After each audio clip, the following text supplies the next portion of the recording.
Hello, welcome back to the Anime4ALL podcast. We are here for season 5, the beginning of the podcast. As I'm peeking the mic, I apologize. Hello, ladies and gentlemen, cats and kittens of all type. This is Spear and Magic Helmet with How my are you not co-host, peeking? Alternate Visuals, who is talking over my intro right now. We are celebrating the glory of Critical Role. Critical Role is the creator of Vox Machina, and they had a fantastic Kickstarter where they came out with the Mighty Nein. The Mighty Nein is coming on strong and has been generally well accepted by the fans, except for the purists who see the original lore and balk at it a little bit because some things were changed. Because of course they were. This is an adaptation, not a role-playing game. But people are generally really happy about this, and we've been enjoying it. I originally did not want to do a review of the Mighty Nein, but Alternate Visuals really pressed me into it. He said he really wanted to do it, and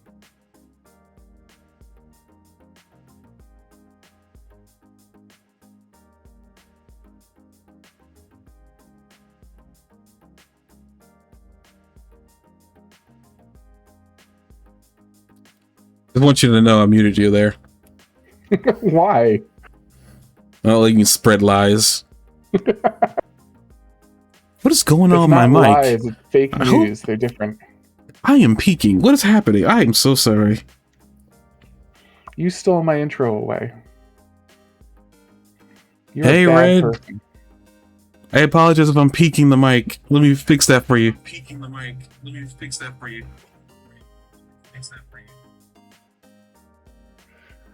Well, I'm echoing. Wait a minute. Hello, world. Hello. Am I still muted? No, you're not muted. Oh, you said I was muted before. I muted you for a split second. How am I supposed to know when the pain stops, okay? You won't tell me when you mute me, you won't tell me when you unmute me. This is an abusive relationship. I want to talk to the Bread Avenger. His name is the Red Avenger, not the Bread Avenger. He's the Red Avenger to you. He's the Bread Avenger to me. It's a matter of opinion. But no, that's his username. Like, that is not a nickname. That is a matter. You have fake facts. I have different sources. If you do your research, no. You'll His find that I'm right. username is literally on the thing. As he's laughing at this conversation right now, by the way, his name is literally the Red Avenger. This is a post-truth society, and in a post-truth society, there's no such thing as incorrect. There's just a difference in opinion. I just want to punch you in the face right now. I get that a lot. You might need to change your attitude then. Why? It's them that want to be violent, not me. I don't know if you have. He confirmed that it's the Bread Avenger. No, Red, don't do this. Your username literally says the Red Avenger. Unless you change that, you're not the Bread Avenger. He's lying. He's lying to you. I could mute you the entire podcast right now. Seriously.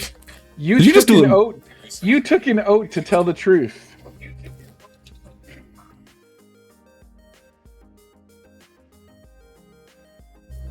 I quit. I don't know what's the bottom with you. All right. I quit. What's the bottom? Hey, what's the bottom with you? This podcast was a good run. I don't know what happened. I think we peaked too early. We jumped the shark. Is that what you're suggesting? There was too much bread in one video, in this one response from you. I am actually rubbing my face. People to know what was happening. This is what I get. This dad jokes. Alternate Visuals, you know you need me in your life. No. I need you as much as I need a bullet in my head. You're just jealous because I'm on a roll.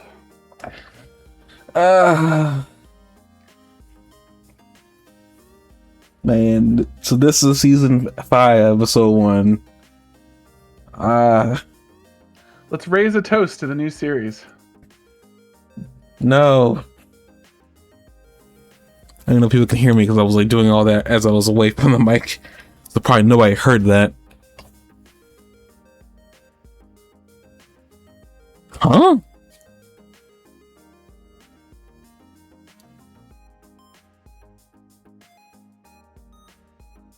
What's the matter now? No, I don't know what he's like. This fucking goal. I don't know what he. Unless he meant this is goat. Did he mean goat or gold? I have no idea. He might have meant gold. Now I'm thinking about it. If that's what he meant, he could have done a little better with pronunciation. Goat goal. All right. So this is season 5. Do you really think my jokes are that crummy? We're here for season 5 of the Anime4ALL podcast. Things have changed. Probably not that much. Probably not for the better. There is actually an addition. Well, 2 additions, I should say, to this podcast now. There is a visual addition that I decided to do. I didn't even realize that I just made a pun there on my own dang username. Whatever. But there's a visual here. I had commissioned a piece of art of myself, apparently, for nearly $200 from somebody to put me in I guess a samurai outfit. So that's going to be a part of the branding of this podcast now, is me in an outfit with flames around me. Hope you enjoy that. And also now there's an Anime4ALL document that I was intending to share with Spirit Magic Helmet, but apparently he felt like he didn't want this. He didn't want to be a part of this. So I guess it's just my document now.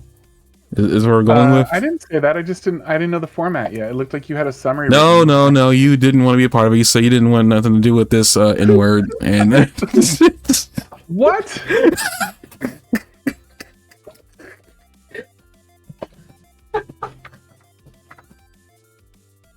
I can't believe you said that.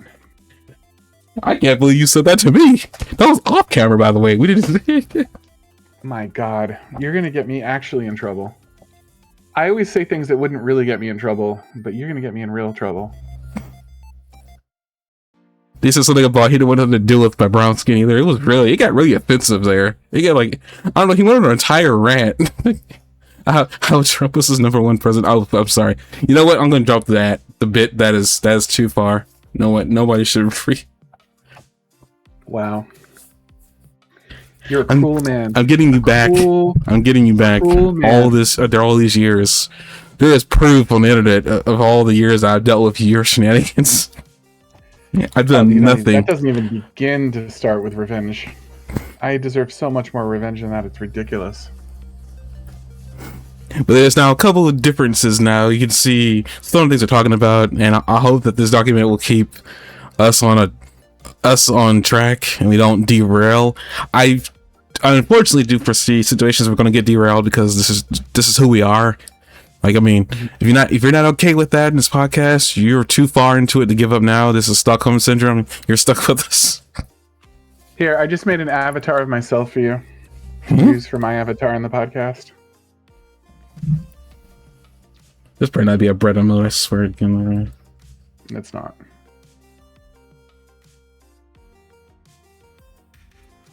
Do you think you could find a way to get rid of the background? Maybe. Why does it look like Elmer Fudd and some futuristic tank? Because I wanted it to show. I wanted to show my Spear and Magic Helmet character, which is inspired by Elmer Fudd from this episode What's Opera Doc. And since I play Shell Shock is almost the only video game I play, I asked it to put me in a Shell Shock tank. Is yours? Do you actually have an avatar, a Spirit Magic Helmet that actually is inspired by Elmer Fudd? Yeah, that's my avatar. You didn't know that? You didn't know that's where Spirit Magic Helmet came from? Now, I knew the Looney Tunes connection, but I didn't know you actually had a character inspired by him. This is the first I'm hearing about it. Spear and Magic Helmet has always been my user pick on Steam and stuff like that.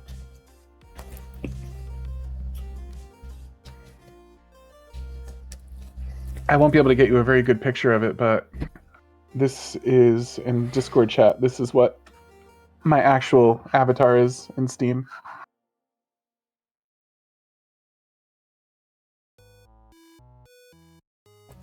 But that's actual animated. It's actually Elmer Fudd. Right. The other one is not Elmer Fudd because copyright. So I sent you something that wasn't copyrighted. I would like to. I like to if I was gonna do this, because I don't know how that image is gonna look. I guess I could still do it. I really it won't hurt anything. I just don't know how this would look on. Oh, good lord, that's a lot of pixels. Okay, wait a minute. Let me just download it. Spirit Magic Helmet. Someday I'll ask an artist to draw an actual avatar of my Spirit Magic Helmet. I know somebody. I mean, they're the ones that drew that. They will charge you though.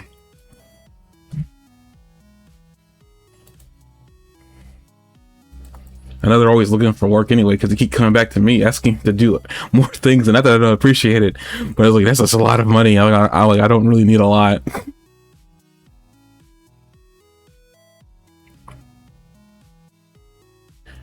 I wonder, if I open up Adobe right now live, would that affect anything? You know what? No, I'm not even gonna worry about it. Let me get another. Let me get this. On this 4K screen that I have no reason to have. Other than for video games, but we're not gonna talk about that. Image.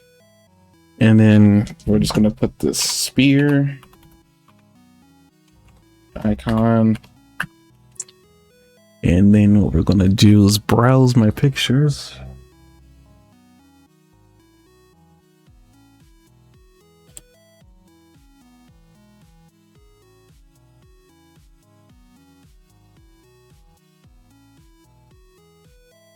You are? Ah! Wow, you really talk about hating me so much. You covered my entire icon.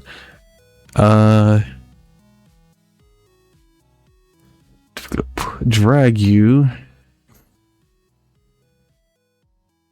Nope, that's not what I want. What are you doing? I mean, if you look on the Twitch stream, you can see what I'm doing. Okay. I think this is it. Is our good friend still hanging out with us? Maybe not. I mean, I know he likes to, I know he goes to bed at a certain time. That should work. Sant Avenger, or whatever his name is. I looked on Twitch. It doesn't seem like I'm peeking, but it really feels like I'm peeking, because I can see. There I go. I hit the red mark. There I go. I hit the red mark again. Let's go. The filters. What I got? Is the gain too much? Maybe I bring up the gain. I bring down the gain to 9.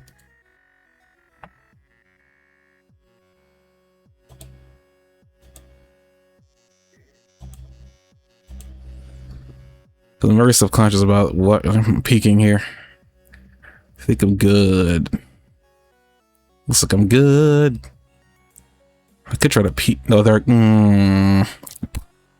peek. Maybe I should get a pop filter. Ah! That looks appropriately unhinged, doesn't it? I mean, it's your icon. It looks pretty unhinged. Is that what you're going for? Completely unhinged? Isn't unhinged my brand in this podcast? I feel like we trade that. What? I feel like we trade that. I honestly do feel like we trade that unhinged thing. Like one video where I'm unhinged, the other one you're unhinged, the next one maybe we're both unhinged. Like I feel like. Well, the only thing you've truly been unhinged about is Hermes.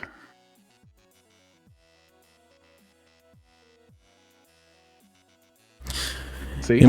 Anybody wondering about that? You need to go back a few podcast videos. Completely stonewalled you. I try to think about Hermes because it does things in my brain. Yeah. Okay, I guess with that introduction, season 5, we're here. Nine. Also, really quick, we'll be doing anime movies. That has not stopped. I guess whenever we're done 9, I think we'll go and do My Hero Academia's Your Next movie. And I think we may follow that up with Chainsaw Man, this movie, because like that's out too at this point. Uh, yeah, that movie's online. I can buy that. So look up for those two, and then I guess we'll jump into the next animated thing. I've been wanting to watch Batman Cape Crusader, but I haven't gotten around to watching it yet. So maybe I'll save that for a later time. So the episode title, Mighty Nein, season 1, episode 1. As Spear had appropriately brought up, this show is from you can also look at the video. If you don't want to look at the video for the podcast, you can listen like you always do. But this is just a visual representation of what we're talking about. Hopefully keeping me on track, not specifically Spear.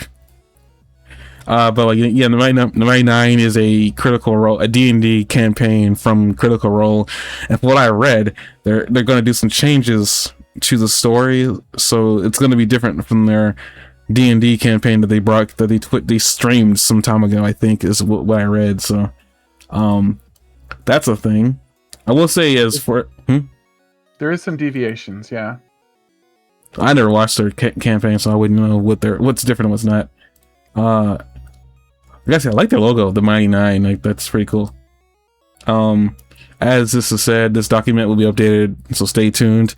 I haven't decided if I'm gonna make this a document public. I suspect I probably won't, because we don't get watched that often, and nobody asks to see documents that we have. So there's that. So before you get into this episode, I have a characters page section. Caleb. So I will be adding. Yes, sir. What are you, the Smash Bros? What are you, the Smash Bros announcer? Yes. Okay. I was literally listening. I was like, I'm getting deja vu. Where am I getting that from? I got a characters page, and I will be adding to this characters page specifically when we get new characters, and maybe I will change things about or add things to the characters description, because these things are very, very minimal. I didn't have much to say other than what I thought about them when I first saw them. So right now we're going to get into what I thought about them when I first saw them, and then I'll swap back and forth between these characters to hear Spear's point of view, and maybe we can keep that going at a consistent pace where it can be consistent. We shall see. Do you ship Caleb and not? No, I haven't really thought about shipping at all. Why? Oh, does she love him, or does she love him not? You know. First character from the first episode, Caleb. I have Caleb Widogast, a human who appears homeless and is capable of magic, but not currently able to use it due to being stolen by someone he loved.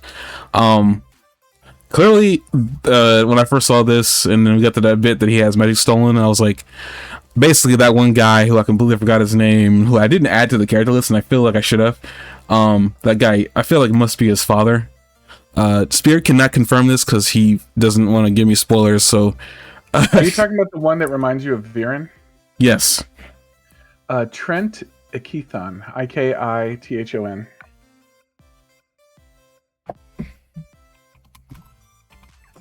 He gives me Viren vibes. Oh wait. Do you want me to post it in the chat? I think I got it. He first appears around 13 minutes and 50 seconds. Trying to get a good animated clip. Well, not animated, but clip from him. Now that you're looking at him, he gives me Viren vibes, but he kind of gives me also Iroh vibe from the way he looks. Iroh. From the way he looks, not anything else. Iroh from Korra? Uncle Iroh? Uncle Iroh from Avatar. Aang's side of the story, yes. From the way he looks. Iroh. How does he give you Iroh? The beard and just the old man thing. Nothing else. I mean, it's just it's a visual. It's how I'm seeing it. Nothing else. Not even his personality. I'm just like, I look. I can see Iroh, but I see Viren more. Let me see this. I gotta see this. Hang on. Nope, don't see it at all. Iroh is a fat old man, and this guy is not. And he shares no physical traits with Iroh. He doesn't even look like that old of a man. His hair is gray. What's that, silver? His hair is gray. It's not like silver or white or something like that. Iroh's hair wasn't silver. It was gray. Like, to me, he looks a little bit like Iroh. I'm not saying that there's a comparison. No, there's not a comparison. That's not what I'm saying. I said he just reminds me a little bit of him. Mostly, though, I got Viren when I heard him talk and the way he was. If I picked a character from Avatar, it would be the Ice Master from the North Pole. I forget the guy's name, but he's a member of the White Lotus, and he is the one from the Water Master from the North Pole that Korra travels and visits that is sexist.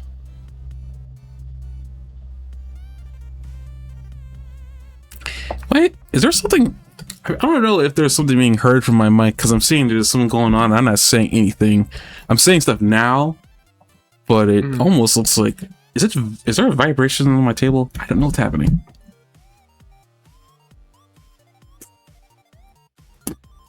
I don't know what's happening there. I'm gonna keep getting distracted by that. But this guy, I'll post him in the chat. This, if he has to look like someone from Avatar, it would be this guy.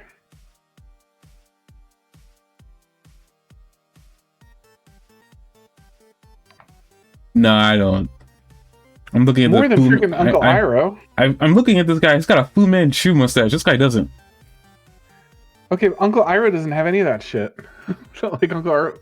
Uncle Iroh, he has a beard and everything. Like, am I misremembering Uncle Iroh's look? A little bit. This is an Uncle Iroh D&D build? What the heck? First of all, Uncle Iroh has different hair given in certain situations, but the one I'm going to post in the Discord is his generic facial expression, and that does not look like. It does not look like Trent. I feel like they're more like Iroh and him look closer than that dude you just shown. Like, they're not 100%, but like, I feel like they both. I could literally sit there and say like it might just be animation differences there, but I feel like if you put Iroh into this show, I think he looked like him or close to it. I mean, compare the picture to Viren with just different facial hair. I mean, I'm doing that live right now from the picture I saw from the animated show, but what do you have? If you put those two side by side, it's just different facial hair. That's all it is. It's not even that different either. I mean, him and Viren got way more common facially, but like I still feel like there's definitely a comparison that can be made with Iroh and Trent. In my opinion, I know you don't agree with it. But to me, it's like, in my opinion, like that dude, the Iceman dude, who I really didn't even think about him being sexist. I don't even remember what he said. He wouldn't teach waterbending to Korra because she was a woman. He said she needs to do healing and she shouldn't learn other types of waterbending. No, he didn't. Korra never met him. I'm sorry, Katara. I was about to say, when I heard you say that, I was like, you're not thinking about Korra. You kept on saying Korra. Katara. Sorry. Like, you look like fans. I don't really see maybe attitude wise, but I don't even know. I don't know much about Trent, and you know more about Trent than I do right now. But like this, the Fu Manchu mustache is blowing me out. There's just no. And I feel like what I'm saying is also racist. I shouldn't be saying that, but like it's like Chinese mustache. I hear you. Okay, moving on from that. But there's a visual image of Trent. I probably should add him to the list. I'll probably have to remember to do that later. He does. He is an important character. I can say that to you without spoiling anything, I think. That's Caleb, and then we have Not, the person that you were making jokes about. Not the Goblin, and I really like her as a character. I only have really one thing to say is like apparently Not the Brave the Goblin is he drunk, but there appears to be a story reason for it. And the episode that I watched, the first episode, they show her that she definitely is a drunkard, but it appears to be a reason because you see an image. There's a point in the episode where you see her looking at herself in a mirror, and she doesn't like what she sees. And even earlier on, she brings up the fact that she can't go into a bar, order beer because they won't serve people like her. I unfortunately. Do you think she doesn't like what she sees because of her drinking, or do you think she doesn't like what she sees because she doesn't like to be shunned as a goblin?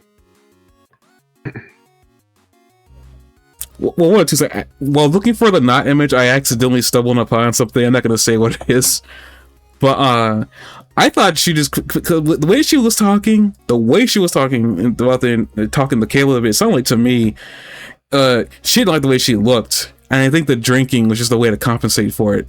You know, if she was drunk, she didn't have to look at herself. Because, like, I mean, there are varying times. Like, at first, she's drinking a lot. They even bring it up, like, are you sure you should be drinking? And, like, she doesn't care. She asked Caleb to get a drink for her. And there's multiple times, you know, Caleb's getting her alcohol. And then there's a point in which she's, like, panicking because she's going through withdrawal. Well, honestly, we consider a withdrawal, but she's trying to get a drink out of her flask and she can't get anything. And she's panicking, wondering where the heck he is. Like, she's got an alcohol problem. And then there's a point. Then there's a point. Very, very heavy addict. Is that even like a normal symptom of alcoholism to shudder and shake like that if you don't get alcohol? Like, I don't have a lot of experience with alcohol. I have to admit a lot of ignorance here. I've never even been drunk, but I always avoided alcohol in college and stuff like that. Like, if people were drinking, I didn't go to the party. But can you actually be so addicted to alcohol that you just sit there and shake like you would with like cocaine and stuff? It's a part of addiction, and that you're addicted to alcohol. It's a part of addiction in general, but I didn't know that was like something characteristic of alcohol addiction. I thought alcohol addiction was like more psychological and not like the same. I didn't know it worked that way. You physically feel alcohol going through your body. I mean, I wouldn't know because I don't drink either. But I mean, this is all headcanon. This is like, I don't know nothing. But at the same time, it's like, I feel like if it's going through your body, there's a physical effect because it's not just your brain. You're also your ability, your balance, the way you walk changes. I mean, for crying out loud, people become uninhibited when they drink. You know, basically, if there's a part of your personality you don't normally. Common symptoms of withdrawal: 6 to 24 hours after the last drink, anxiety, nervousness, restlessness, tremors like shaky hands, sweating, headache, nausea, vomiting. You could vomit. You're so addicted to alcohol that you vomit when you don't get it. Loss of appetite, insomnia, rapid heartbeat, mild fever, irritability, and mood changes. She had some of that. More serious symptoms: 24 to 72 hours, severe confusion or disorientation, hallucinations, seizures, high blood pressure, agitation, delirium, tremens. I don't know what a tremen is. Profound confusion, heavy sweating, rapid heart rate, fever, hallucinations. That's wild. I just didn't know a lot about. I have to say I'm very ignorant to the topic, but that's really wild that's the kind of thing that is likely to happen. Well, based on what we've seen of her, I guess this makes sense because, like, I mean, all that you talk about, she had some of those, but it wasn't like that long after the last drink she had. So I don't know. She might be way more addicted than we think. But as far as I can tell, from the little bit that I did see of everything, it seems like she doesn't like the way she looks, or she doesn't like the fact that she's a goblin. And a part of me thinks that, like, I mean, part of me already knows the answer to this question, unfortunately, because when I went looking for her, like the animated version of her, the yellow hair, discovered something about her character. But well, don't tell me. I mean, I'm not gonna say. I'm just saying I'm that. I'm really enjoying this series. I want zero spoilers. I unfortunately got a spoiler. Only on one of them. Thank God. When I realized that there was going to be spoilers, I was like, "Oh, good lord! Okay, I got to be careful about what I look at when I'm looking for images." But based on the way she looks, it doesn't look like she was a goblin at first. That's based on the way she looks. Like, she's got a very human face. I thought goblins are supposed to look more monstrous, like big nose, big lips. So I don't know why she like, unless she's a different type of goblin, who knows? But yeah, for me, it looks like she doesn't like the fact that she's a goblin. That could be a part of, like, again, a part of deeper story because they don't really go into it. It's clear that, you know, there's something going on with her in the background. You know, because he drinks a lot and she's asking for drinks, and again she's shivering, so she drinks a lot. But she's a weekend drinker. She starts on Sunday and ends on Friday. Jesus, that's just, there's a lot wrong with that sentence. We're not going to go into it. There's a lot wrong with that sentence. Next character, Beauregard Lionheart. She's actually one of the first characters we see in the episode. Once we get to that, we'll talk a little bit more about her. The little bit that I had to say about her, my first thoughts. My first thought was I had a hard time. There's going to be a recurring theme with me in this show. I can already tell where female characters, I'm not going to be able to recognize them as female at first. But I think that's a good thing because that means the design is distinct enough where it's like they look distinct enough where it's going to be hard for me to tell, and it shouldn't matter until they speak. But and as we mentioned before the podcast started, she reminds me of Korra. That's what I said. What the heck, man?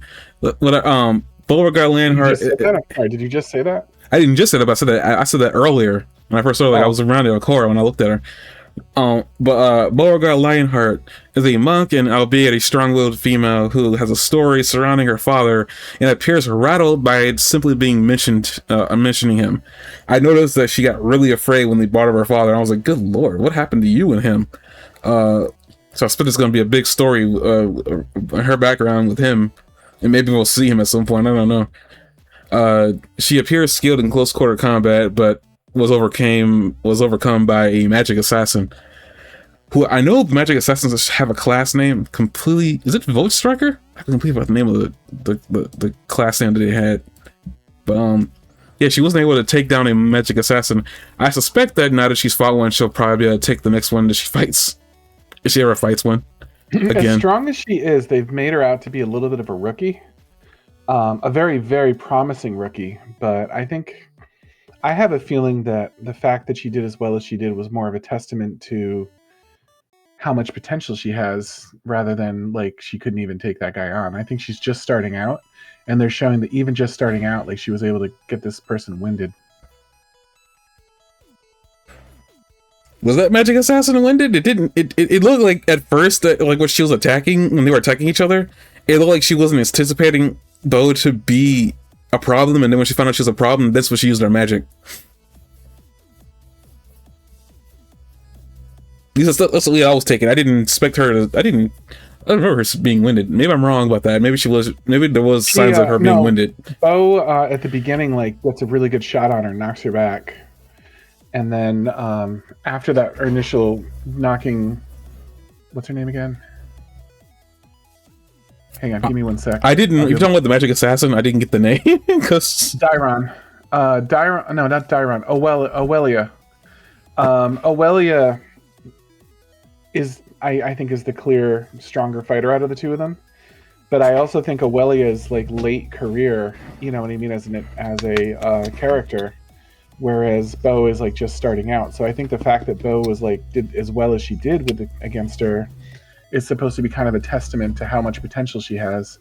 And I think that's why Dairon, the woman that like saves her and recruits her later on, I think that's what she saw in her too, and said, you know what, you've got potential, like you can hang, you know what I mean, even though you're kind of like a no-name right now. Yeah, I wanted to get her image too, and I didn't because I was afraid of spoilers. Yeah, I didn't get her image. So there's a few things I need to fix. I need to get a few other characters pictures on here. I'll work on that. But yeah, I agree. Yeah, she has potential. I mean, I didn't, like, when I was talking about her here, I didn't say that she lacked potential. And I will say this much: out of all the characters I've shown so far, I liked Bo the most. You'd probably think I like Caleb, but no, I actually like Bo the most. Actually, they've only introduced a few of the characters too, just so you know. So you think my opinion may change? There's 6 or 7 characters total. My 2 favorite right now are still Caleb and Not. But there's going to be a whole crew. You like Caleb and Not? I mean, those two work together. I went really well, so I mean, as we'll get there in a minute. I think I might like Not a little bit more than Caleb. Oh. Excuse me. And. But I think I could see you. Let me see if I can figure out which one it is.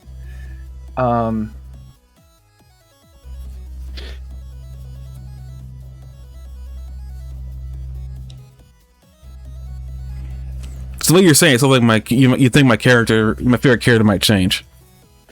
Yeah, there's a guy with like a mariner background that you might like a little bit more once the show gets started a little more. Is he in episode 2? Probably. I don't remember exactly. I will find the name in a second. I'm still digging. No problem. Okay, and the last character that I have on my list of characters, because I've clearly did a really poor job. As I was trying to avoid spoilers, I should have probably been more proactive. I was using the Critical Role wiki to find these images. But the next character I have, the last character I actually have on this list is Yasha. And not much to say, as you can see here. Well, this isn't me. I want this to be known, this is not me. This is not my fault. I take no responsibility for that one. But here, I wrote she's a woman, and I want to defend myself really quick.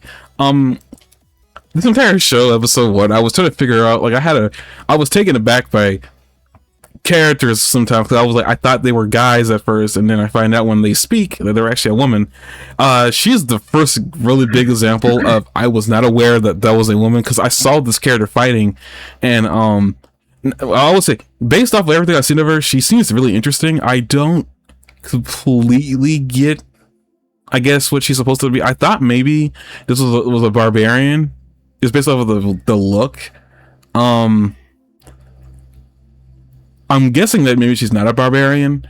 Could she be a berserker? Aren't berserkers not a base level though? I mean, I'm making assumptions that she's a base level character. She's probably not.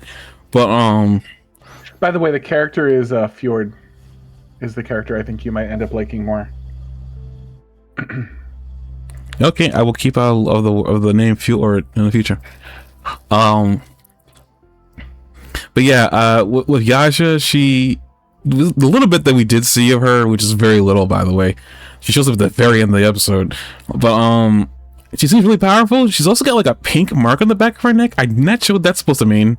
They give you a good look at it too. Like this pink mark on her neck. I can't tell you much about her either. Spoilers? I can't tell you much about her. Go ahead. I guess in spoilers then.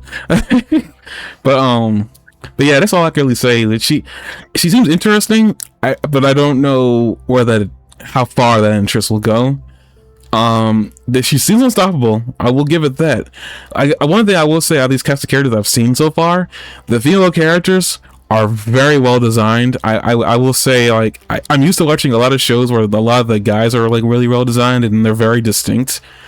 All the female characters I've seen, this is like drastic. There's drastic differences between each one of them. Not even just skin tone, like with build and everything like that. I mean, like, but I thought Bo was muscular, but no, she's lean and really well built. This chick, I thought that she's really well built.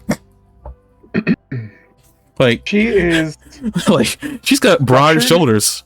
Like, geez, yeah, she's structured. Yes. Yeah, good. Yeah, like I mean, well built isn't an insult. I'm just saying that it's just like she's got a design to her that from far away you think it's a dude, and then all of a sudden you're in her face and he's like, oh god, it's like, I'm sorry ma'am, and you get your butt kicked anyway because she doesn't care.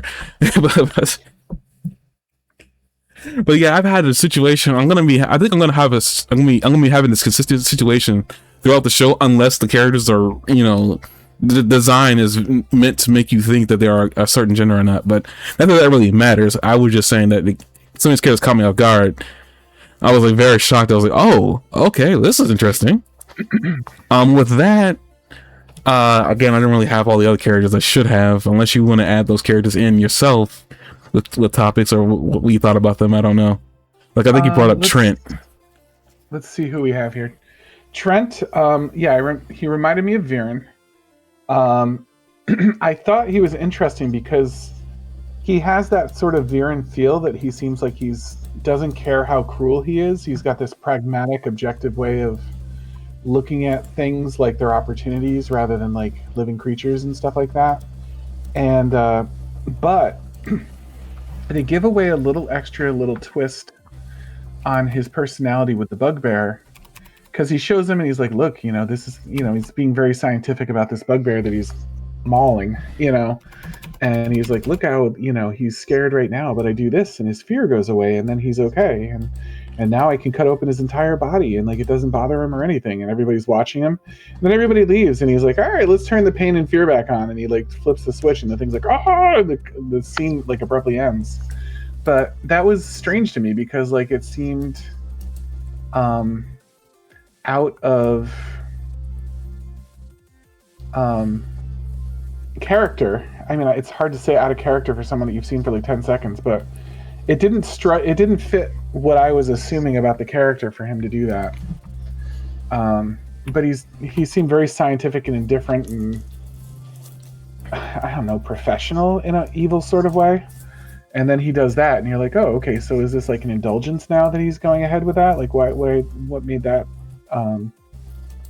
what made that happen? So I thought that was interesting. I know we're just introducing characters right now. Caleb, see, a lot of these characters reminded me of other characters in other shows. Caleb reminded me of Constantine, and I'm not sure if you're very familiar with Constantine. The DC superhero? Yeah. I don't really know much about Constantine. I've only ever seen him in certain shows. Constantine is like a cult, dark magic user who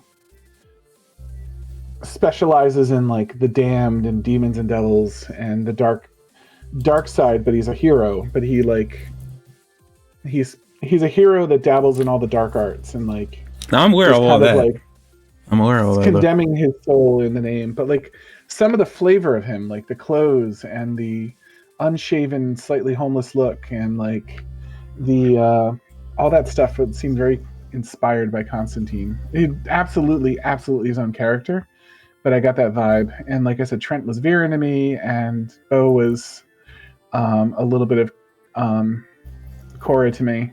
So there were a few characters in here that felt like somebody to me, but not in a way that made me think there was a ripoff or anything like that. And the more you learn about them, the less they're like the characters that they remind you of. You did miss a very important character. Can you give me the name? Yeah, it's Frumpkin. Can you spell that? Frumpkim.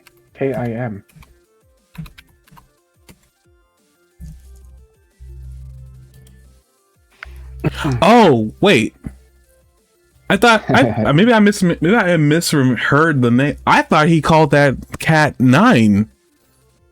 Nope. He said Nein because Nein is German for no.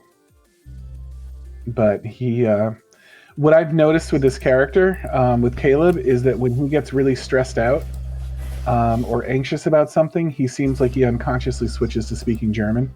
You'll see it throughout the whole show. Whenever there's a tense, high-stress time, you'll see that he just starts reverting back to speaking in German.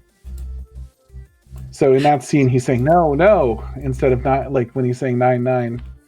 I think because the cat was disappearing. No, I kind of swear I thought when not asking, who's that? And I thought he said 9.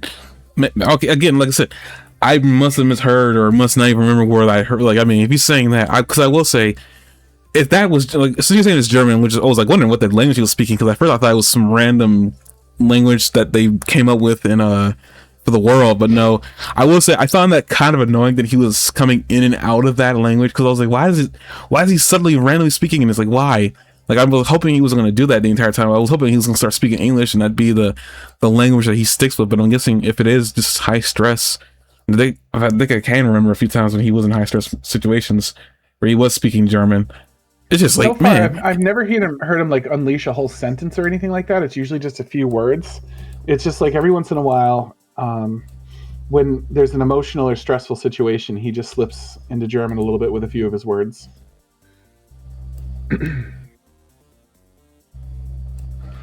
So Frumpkin, his old friend Frumpkin, I think is not. I exaggerate when I say he's important, but he is a poignant part of the story when he comes into play. So he comes into play really early. No, I mean the next time he comes into play, it's really important. Oh, But in a not in a world is in danger, and now this is going to be the thing that changes it kind of way, just in a character development kind of way. I was very surprised by Frumpkin's next appearance. oh, huh.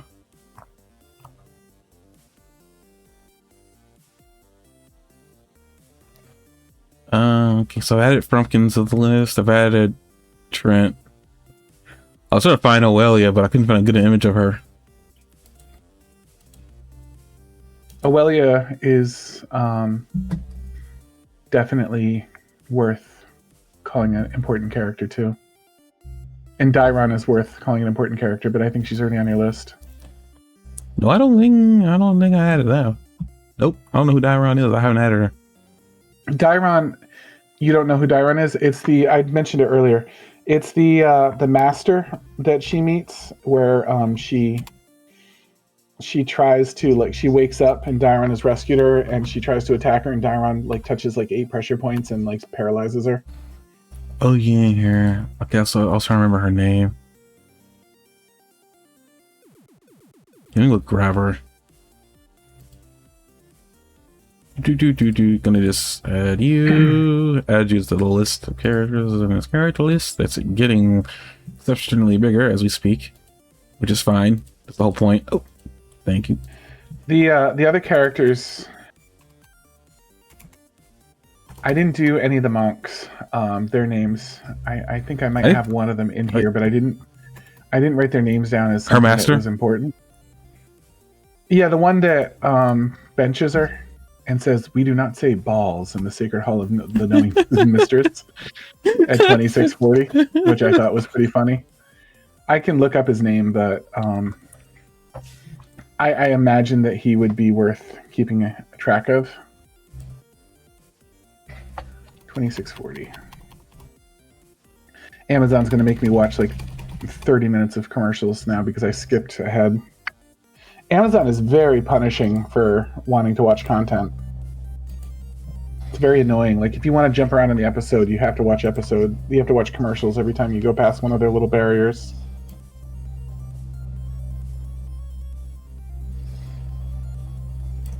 Found it highly, and they're like, go ad free, because I know it's annoying. I'm like, no, just give me content. I'm already paying for it. Why, you little...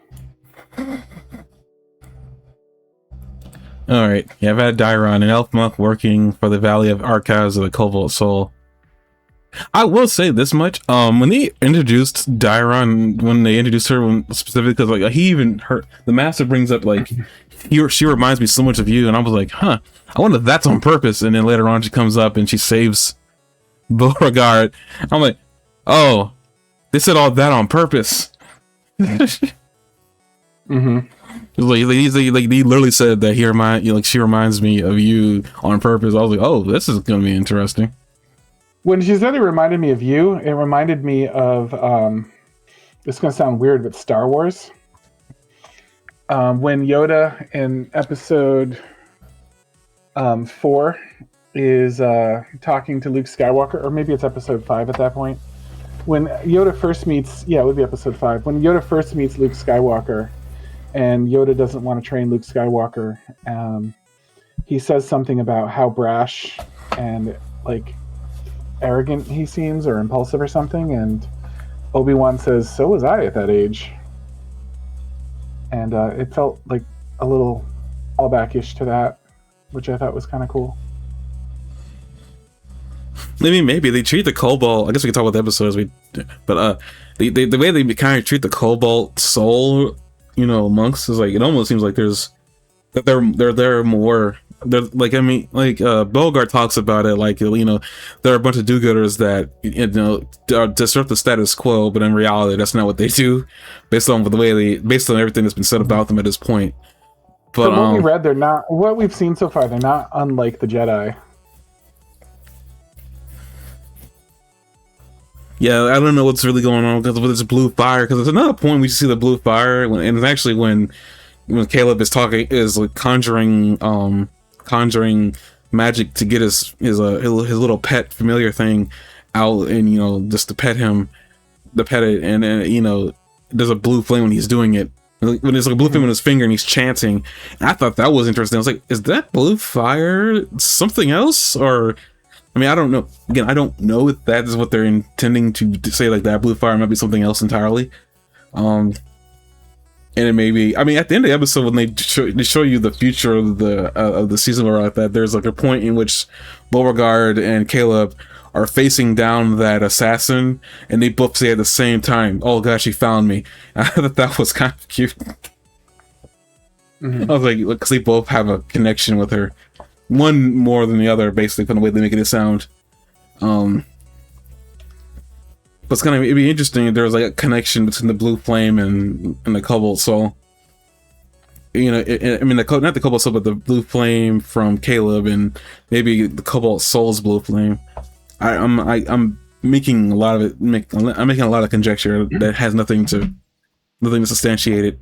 But really quick, I have a very small. Just throwing this out there. Ruzamir is the monk that wouldn't listen to him, and Xenoth was the one that seemed to be a little more reasonable in charge, but then seemed like he was involved in something sketchy. Remember?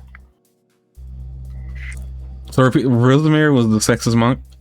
Ruzamir was the one, the monk that just wouldn't listen to her, anything she said during the investigation. And Xenoth is the one that she talked to in the place that benched her. Okay, really quick. Didn't seem like... I'll continue. Go ahead. No, continue. Yeah. And it seemed like he had something going on where he was helping with a cover-up, because she followed, remember she tracked him, and he was acting suspicious. I want to give him the benefit of the doubt, but yeah, that is suspicious.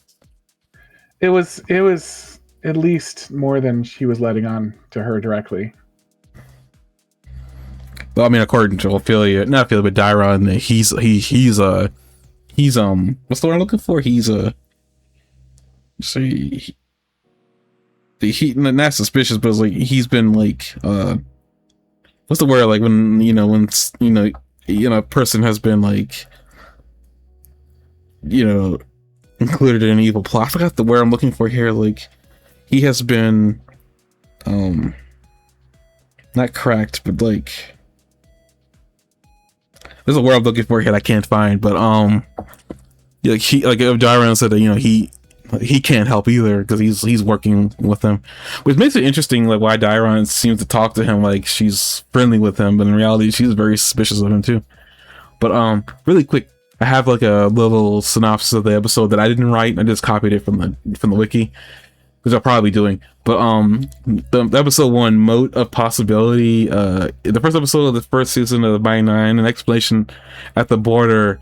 Wildermount is on the brink of war. Beauregard Lanhart investigates the scene of an explosion, uncovering a sinister scheme lurking in the shadows. Meanwhile, Caleb Widowgas teams up with an unlikely ally, who we already know is not, to break into a magical pet shop. That's like basically what happened. My small little synopsis that I wrote that's myself is that the world appears to be in turmoil, and like many other fantasy shows that I've watched, there appears to be traitors in the high court in the monk's monastery that one of our heroes lives in. Two of our heroes also shown breaking into a magic pet shop, and right before our homeless hero tries to break in this shop, he gets a shock from a random goblin who is looking for money to get drunk for her own peculiar reason.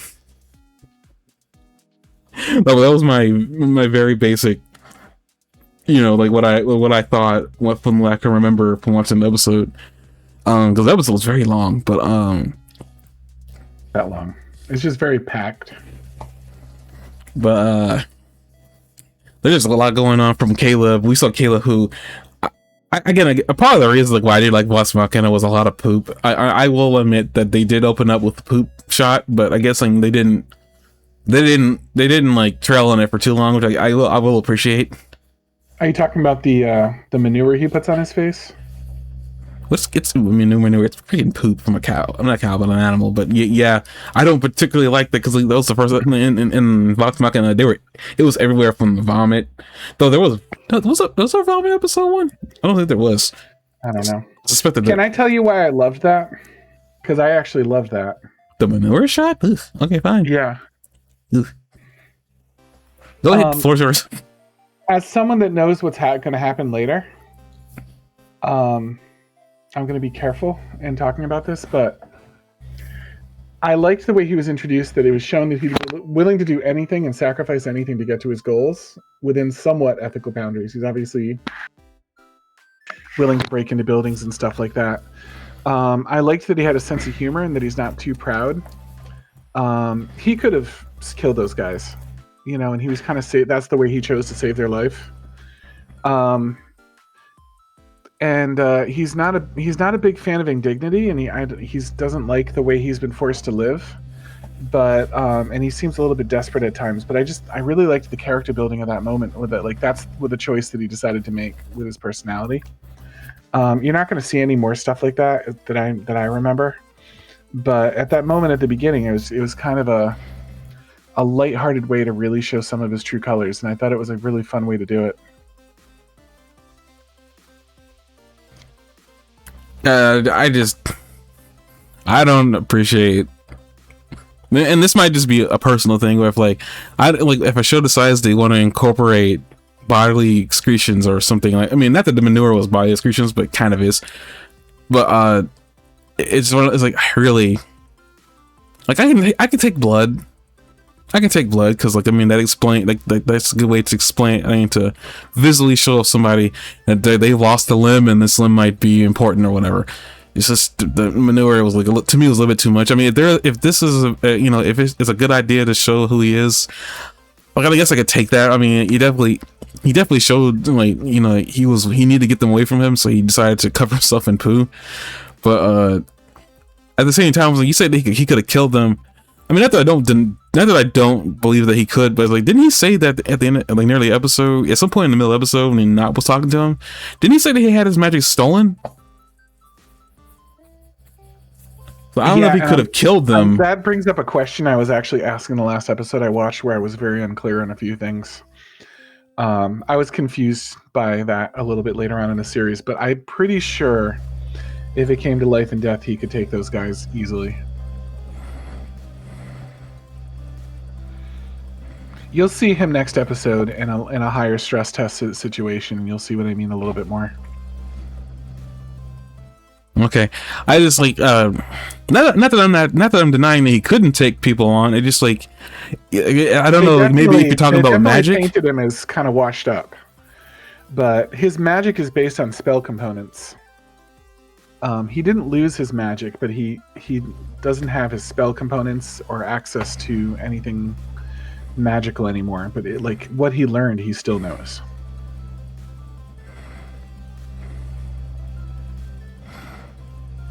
But spell components are hard to get. I mean, if you're like struggling with homelessness in the first place, like it's not exactly something you're going to have a lot of access to. I guess, but magic in this world, a lot of it is built around spell components that, like, you need, you know, bat's wings and stuff like that to make things work. Wait a minute, isn't Trent that dude? He doesn't use magic components? He does. Absolutely does. Remember that little shrine he made to the cat? No, I'm talking about Trent. I'm not talking about Caleb. I'm talking about Trent. I'm talking about Trent too. Trent uses spell components. What do you think he was doing in the pet shop? I feel like I'm getting names mixed up. Wait. Trent is the one that reminds me of Constantine. Trent? Yeah. Didn't you wait? What? You talking about this dude? Christ, I'm the one screwing up. It's Caleb. I'm talking about Caleb. I'm the one screwing up. I'm so sorry. Oh, sorry, I feel like I was going crazy. We're talking about Caleb. No, it's me that's crazy. I'm so sorry. I was actually about to have a mental breakdown. I'm sorry. Caleb's magic is built around spell components. Yeah, I was talking about. What I was talking about was Trent, the dude, the old man who reminds us of Viren. That should have been more specific on my end when I was saying, but Trent doesn't use spell components unless he's going to. I had no. He doesn't seem to use spell components from what we've seen so far, for sure. I guess my thing is, I thought maybe Caleb and Trent were related, but maybe they're not. I don't know. I can't. I don't know. I can't know until they reveal that. Unless you do know him, I mean, like, don't say anything. But I'm just saying that, like, At least to me, it's like when you say that he like Caleb needs spell components. That's why I thought that's what I thought when, because I do remember him using spell components. I'm not denying that Caleb did not use spell components. My thing was like when he said he had his magic stolen, I was under the impression that he had his ability to use magic taken from him, at least through his own manifestation. Now he needs magic. He needs components to be able to at least draw out that familiar thing that we saw him draw out this episode. But like, this is the way I took it. Now, based on what you're saying, that there's a lot more confusion with what they mean by that, by something he does later. Now I'm very afraid. Also, like, I don't like know what they're gonna do with him next time we see him use magic. But yeah. Look at that magic pet shop that he failed to break into at first. Caleb failed to break into at first because not got involved. I have to get back up really quick. At the very beginning of the episode, it does some like world building that I guess I appreciate. At the same time, I find really weird. I will say that at the very beginning of the episode, when they show us the little thing that the elves use to, I'm guessing, in a ceremony of like passing on and rebirth, I'm guessing is what that thing does. Because like that, they have a beast couple and the wife is apparently sick and she's dying, so the husband sacrifices her in front of this thing and her soul goes into it. But what I find interesting, they do a good job of like hiding what this thing really does, even though it kind of seems like it's like a rebirth situation, at least from what I can tell. They do a good job hiding whatever the thing is, because they call it a weapon at the end of the episode. But he kills her in front of the thing and her soul goes into it. And then he says, I think he says the words of like, I can't wait to see you again. I will wait, I'll wait for how long it takes before their entire village gets attacked from the outside forces. So I don't know, like, it sounds like that little thing is supposed to be a reincarnation device. It takes time to reincarnate the soul that goes into it, I'm guessing. At least this is the way I'm taking it from the way they were talking about it. I interpreted it as he was going to be in there someday too, and he'd see her when he got there. My impression was that like they all go in there. I don't know, the way he made it, this way that guy said, he's like, I'll wait for as long as it takes. That doesn't scream that he's eventually gonna go in there one day to meet her again. That's fair. That's fair too. I don't know. I don't know the answer to that. That's what it seemed like to me. But again, they call that thing a weapon, so it can't be a reincarnation device. And they call it a weapon because I don't know how you would use rebirth. Well, I guess you can use rebirth as a weapon. I mean, it wouldn't be a direct weapon, but it'd definitely be a way you couldn't kill people. But it was a very mysterious device, and I'm glad they did a good job of like hiding whatever this thing's true purpose is, because like it's really important to the elves. The humans don't know anything about what it does until like Variant 2.0 gets a gist of it later on when he kills one of his when one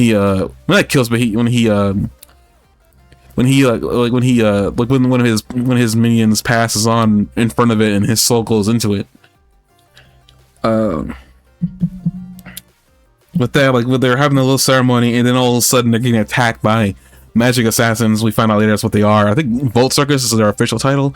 When the group of Volt Suckers show up to gain access and steal this weapon, which is interesting because like we know that Trent claims to not know what they're after or like that, and he gets called in by the king later on to get asked by him and like, do you think the kingdom will follow me into war? And he just smiling, obviously giving off the I'm orchestrating everything in the background vibe. Like, I'm the true villain, basically. Like, I was like, geez, these guys, like, any fantasy show I see, there's always some kind of war going on with the kingdom. It doesn't seem to fail. Like, there doesn't seem to be times of peace at all. Like, there's always something going on with either the elves and the humans, or the humans and the elves, or the dwarves and the humans. But it was interesting the way they were building this world. It seems like the elves have been looking for a reason to fight the humans for years, and they got their reasoning now. Or at least that's the story the king's being sold. Somebody's definitely at least warmongering in some way. Well, I mean, obviously, I mean, we saw Trent doing something. Because apparently he's also the teacher of the freaking Voltstruckers, which I thought was interesting. I guess speaking of the Voltstruckers, what I find more interesting about the Voltstruckers is that, at least according to, what's her name? Shoot, Darion. It seems like Voltstruckers, at least as far as like them existing is concerned, don't really exist. Like they're a job class that isn't really well known by anybody. But it's clear that they're assassins taught to use magic, and apparently use it in assassination ways too. So I don't know. It seems interesting that there's a class of people out there that don't exactly exist officially, running around somehow existing without being caught all this time. So I'm just kind of curious, like if they're a class that was just created, or something else is going on with them. Like maybe they're not really magic assassins. Maybe there's something else. Well, I just think it was interesting the way they were described. At least when Dairon was talking to Beauregard about them. But yeah, they go. The magic assassins go in there and steal the magic bauble, and they start running out. And the elves are clearly showing that they're not to be trifled with, because like they're having trouble getting away from them, because it seems like no matter how far they get, the elves are right behind them. I thought that was actually really cool. I was like, oh, these guys are actually not bad in the fight. Why would you go in there and deal with them? And then they get away. They're trying to get away as best they can, and then one of the assassins breaks open a barrier that lets them get out, and then the barrier closes. Well, the hole in the sky closes, and one of the assassins is looking at one of them through the crack in the hole, like, I'm gonna get you. I just love the very serious tension, but then the crack's sealing away, and he's just looking through the hole, like he's like, I'm gonna get a good look at you, so I know where to get you. They get through the barrier. They're succeeding, with their goal, which is to take this magic bubble out and take it to their destination. They get out to the woods is the next area. Then apparently there were supposed to be some people waiting with them with some horses. They find out really quickly that the horses aren't there, and the people that are waiting for them were killed. And then apparently the elves are waiting in the woods for them, which again, like, I'm surprised at how like skilled these elves are. Like, I'm actually very surprised. I was like, good lord, like, these guys, like, I'm actually hoping that one of these elves, like dark elves, become a character later on that we get a chance to see, because I want to know a little bit more about them, and like why they're secluded out there like they are. Because like they don't seem to be a weak faction. They seem to be really strong. For sure. Was like after that, like basically one of the assassins goes running after their leader, saying it's a trap, after she realizes that it's a trap too. And then apparently there's this giant light explosion, and then we cut away from that, which was interesting. I was like, wow, they showed us a lot of background. I'm not sure what this is going to mean for the main story, but okay, I'm invested. I don't know, like, what do you think about that whole beginning section of the elves and those assassins? I thought the fight scenes were fantastic. I thought the way that they use magic and combine it with fighting, like a lot of worlds you have the choice between either being a magician or a fighter, but in this place it seems like you can definitely do both at the same time, and not just do it, but do it with like a lot of style. Like, I really liked the style and the way things were animated and the way that they went about things. Definitely a little bit of like early feel of how the king was murdered in Dragon Prince, in the opening style with the shadow elves and stuff like that. If we're talking about the very big first action open scene, it's significant possibly that there's 3 characters there, 2 males and 1 female, because that's mirrored in an important plot point later on in the show. I liked that they used that kind of action to establish the world. It's very like show me, don't tell me. You know what I mean? They show you what the Luxon beacon does. They show that this is a world of blended might and magic, that magic seems to be somewhat widespread in its uses, and that it can be as horrific as it is spectacular. And it's all done in like a way that like is gripping and like really fun. Does that answer the question you had? I'm worried I'm talking about the wrong thing. No, you talk about the beginning. I mean, that's all I was asking. I mean, yeah. I mean, I guess at the same time with them using magic the way they're doing, I think it has a lot to do with their magic class, which apparently doesn't exactly exist. Based on the way they were described, like they're not like it's not a class that that goes around and people know about. With the way they were talking, how they were describing them, I'm actually kind of curious how Vote Circles were created in the first place, based off of the way that they're not really a well-known class at all, so like nobody knows about them. Because like the elves saw them for the first time, they were caught off guard at first, and then they managed to finally get a handle on what they were doing. When they did, though, they had a little elite crew of their own. You know what I mean? They held their own fairly well against them. Yeah, I know, that's what I mean. It's like it took like they were caught off guard at first, and then all of a sudden they managed to finally get a hold on them. So I mean, like, it sounds like they didn't know about this particular class of warrior, whatever it is. But when they finally set their elite in, they were capable of dealing with them. Yeah, that's like I'd like to know more. Like if I hope maybe one of the elves defects, and then we get a chance to see like what type of like a situation. I mean, what type of society they have over there, because it sounds like the humans and the elves don't like each other anyway. So it's one of those things, like it makes me kind of curious. Is like maybe we can get a good elf. Maybe, I don't know. Like maybe I got an elf who doesn't like the continual violence. I mean, not saying they have to, but it'd be interesting if they can get one of them. So at least that way we can have one of the elves as part of the main cast. I think there's an elf in the main cast. I don't really know though, but in a little bit of like at the end of the episode, they kind of show you in the future what's gonna happen. Like they show you bits and pieces of certain scenes that's gonna happen in the future of the season. I don't remember. I don't think I saw an elf. I mean, I may have, but I don't remember. But with the light explosion that happens, we cut over to our main man, Caleb. We already talked about the manure scene and how I didn't like it, but Spear likes it. Symbolism and whatnot. I don't think there's anything he does beyond. I think it's just a very like quiet way to introduce some of his core values, and I think you're going to see a little bit of what I'm talking about with that in the future. That's all. Once you get to know him a little bit better, you'll see how. And I'm dying to tell you more, but like once you see a little bit more of this, you'll see how that this all ties in. Like it's very representative of his character and a little bit iconic of like the type of person he is. I mean, no, I'm waiting. I'm just like right now. This is how I'm feeling.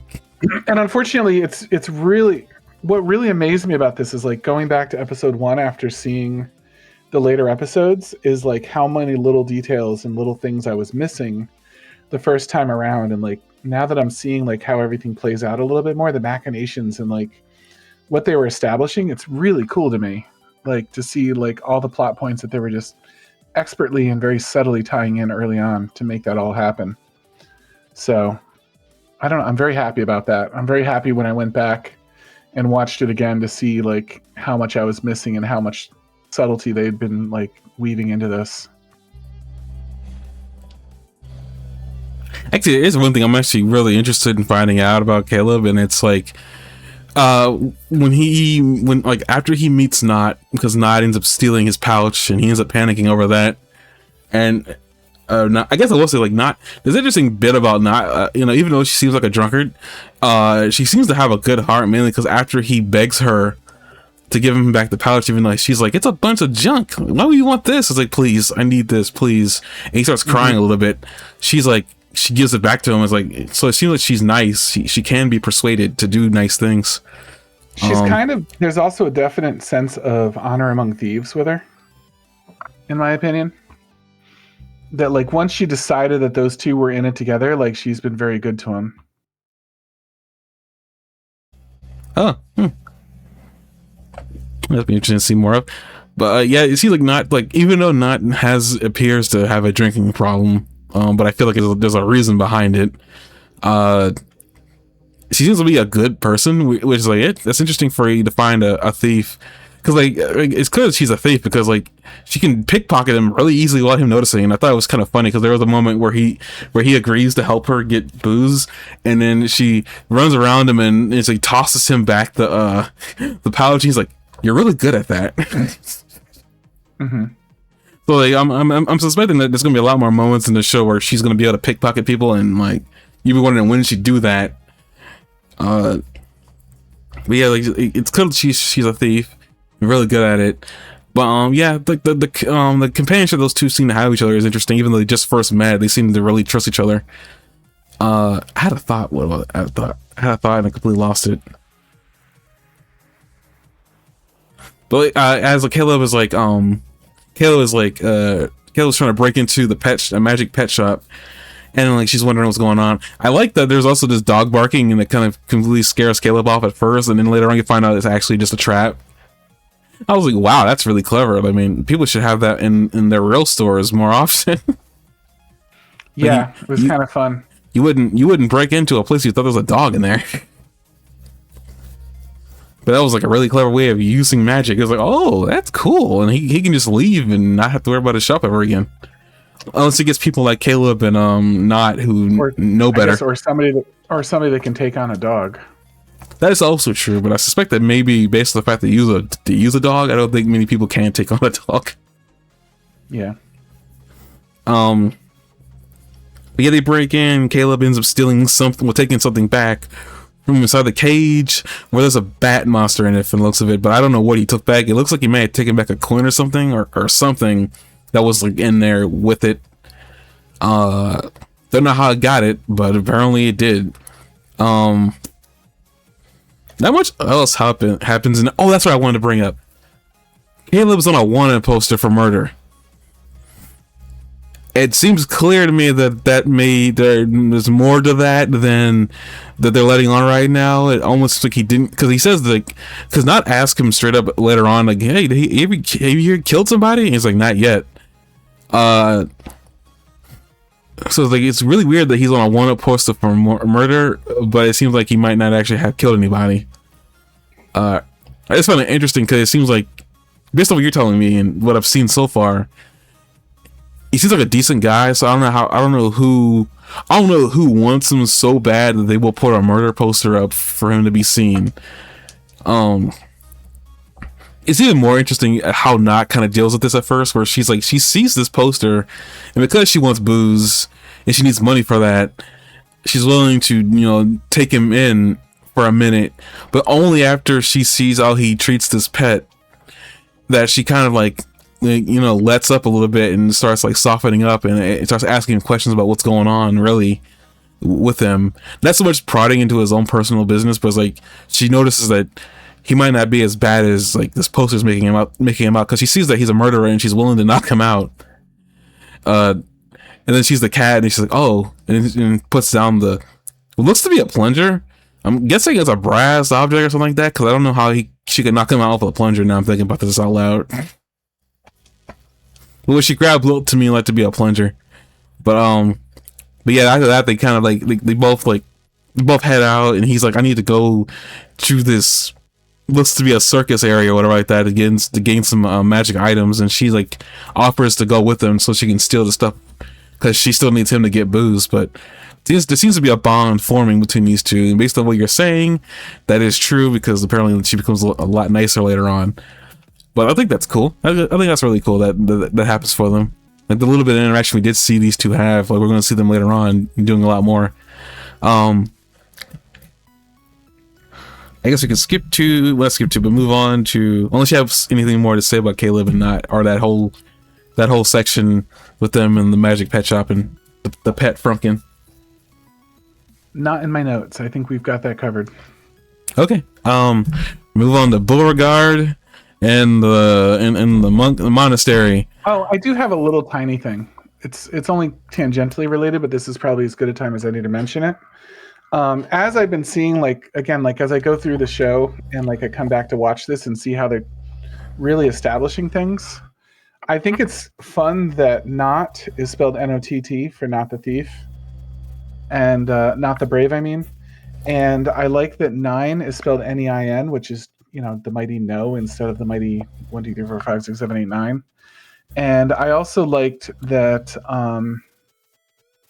summoning his cat is probably the last thing you expected him to be doing with all that stuff that he was risking his life for. He was risking life and limb in a pretty serious way there, and after all of that, he gets like a cat for like 10 seconds, And I think what they're doing is kind of training you or telling you through narrative that things are not going to be as they seem in this show, and that's kind of their way of telling you about that. And I think it's a really cool storytelling device to like just through the bones of the show, like including the name of the show itself. Like they're already telling you that like we are not always going to be predictable, and I want you should look carefully at what's going on. No, I can say that. I mean, I didn't expect the cat to be summoned. Not gonna lie, that was literally the last thing I would have ever thought. Yeah, Reddit was crying about that. They're like, "You made me cry." I think that was the point, though, wasn't it? Because, like, I mean, they have all the imagery that he doesn't look like at the very when you first see Caleb. Because as we're about to move on from Caleb, but when we first see Caleb, he guy is a homeless guy, and most people don't look at homeless kindly, even around this time of the year. Like people don't look at homeless kindly. Every now and then, the homeless might get somebody nice to give them some money. But like the way they treat him when a bunch of random kids run up on him and start kicking him and taking his pouch, like they don't treat homeless kindly. I think the point was we're not supposed to not supposed to like like him, but at the same time we're also supposed to be curious about like why is he on the street? Like he puts manure on his face to scare kids off so they leave him alone. And then like we see that he's trying to steal from a pet store. We don't know the whole deal behind that either. Like he tries to get into a pet store to steal something from there, and it's like what is he, a thief? He doesn't appear to be a good thief. He has a hard time like breaking in with that lockpick. And then we see he takes whatever is in that back cave, and then we find out he can use magic, and he's like, something seems off with him because he seems willing to get people booze apparently. So he's not that hard out because he can walk into a tavern and get liquor. He must got money from somewhere, and then but then it's like the last thing you expect from all that, because there's a murder poster in the freaking a wanted poster for murder in the pet shop.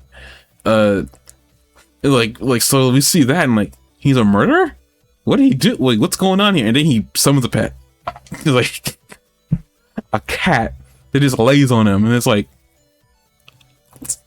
okay, what's going on here? A cat is the last thing I expect. It was such a great choice, like from a storytelling perspective. Hydrating.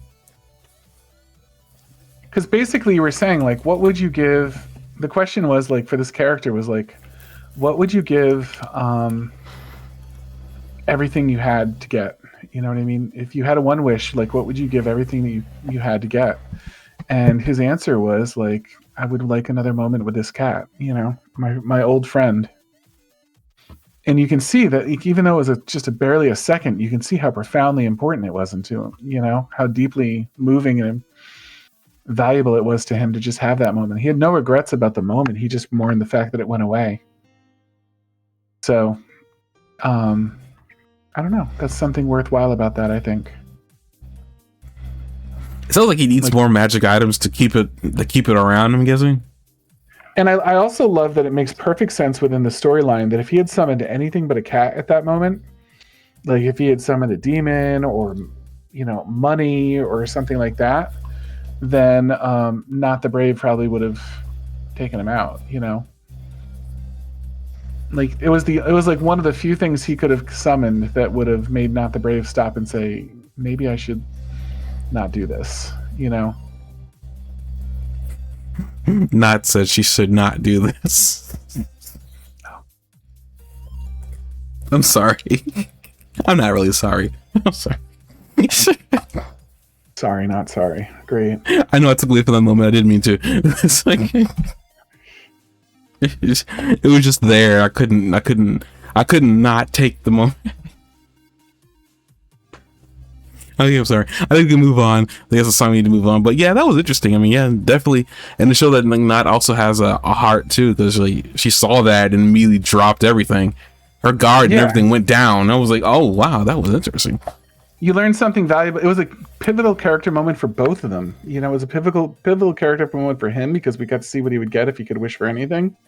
And it was a pivotal moment for her where like, yeah, I see that. She's a thief and you know what I mean? And she's an alcoholic and she sees, you know, the promise of like overwhelming money. But like that kind of shows her characteristic too, because that money, all that money, if she really got it, would be like her wish for anything she wanted too. And she gave up her wish for anything like power and wealth and fame and stuff like that away in that moment too. So they both gave up a tremendously valuable thing to them in the world for a tremendously valuable thing of the heart, you know? Mm-hmm. So I don't think that scene could have been much better. I think it was a fantastic scene. Was it after that they decided to like tag along like for one more mission? It looks like to a carnival, so we'll be picking up with them when they're halfway there or when they're already there. The next scene is between Beauregard and her monastery. As I said before, it seems she's really strong-willed. Not like that. That's not even like an understatement. Based on the first interaction with her, she seems like done with the dude that she's with. I guess like the higher up monk.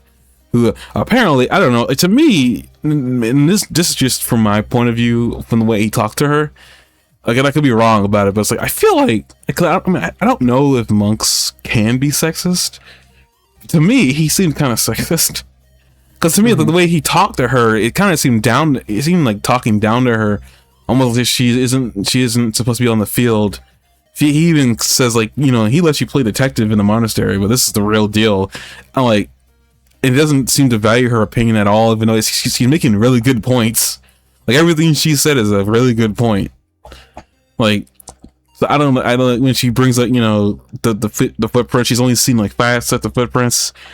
Like, you know, they stop here. This guy clearly this guy is he's obviously looking for a cut and clean like answer to what happened here versus like looking deeper into the situation.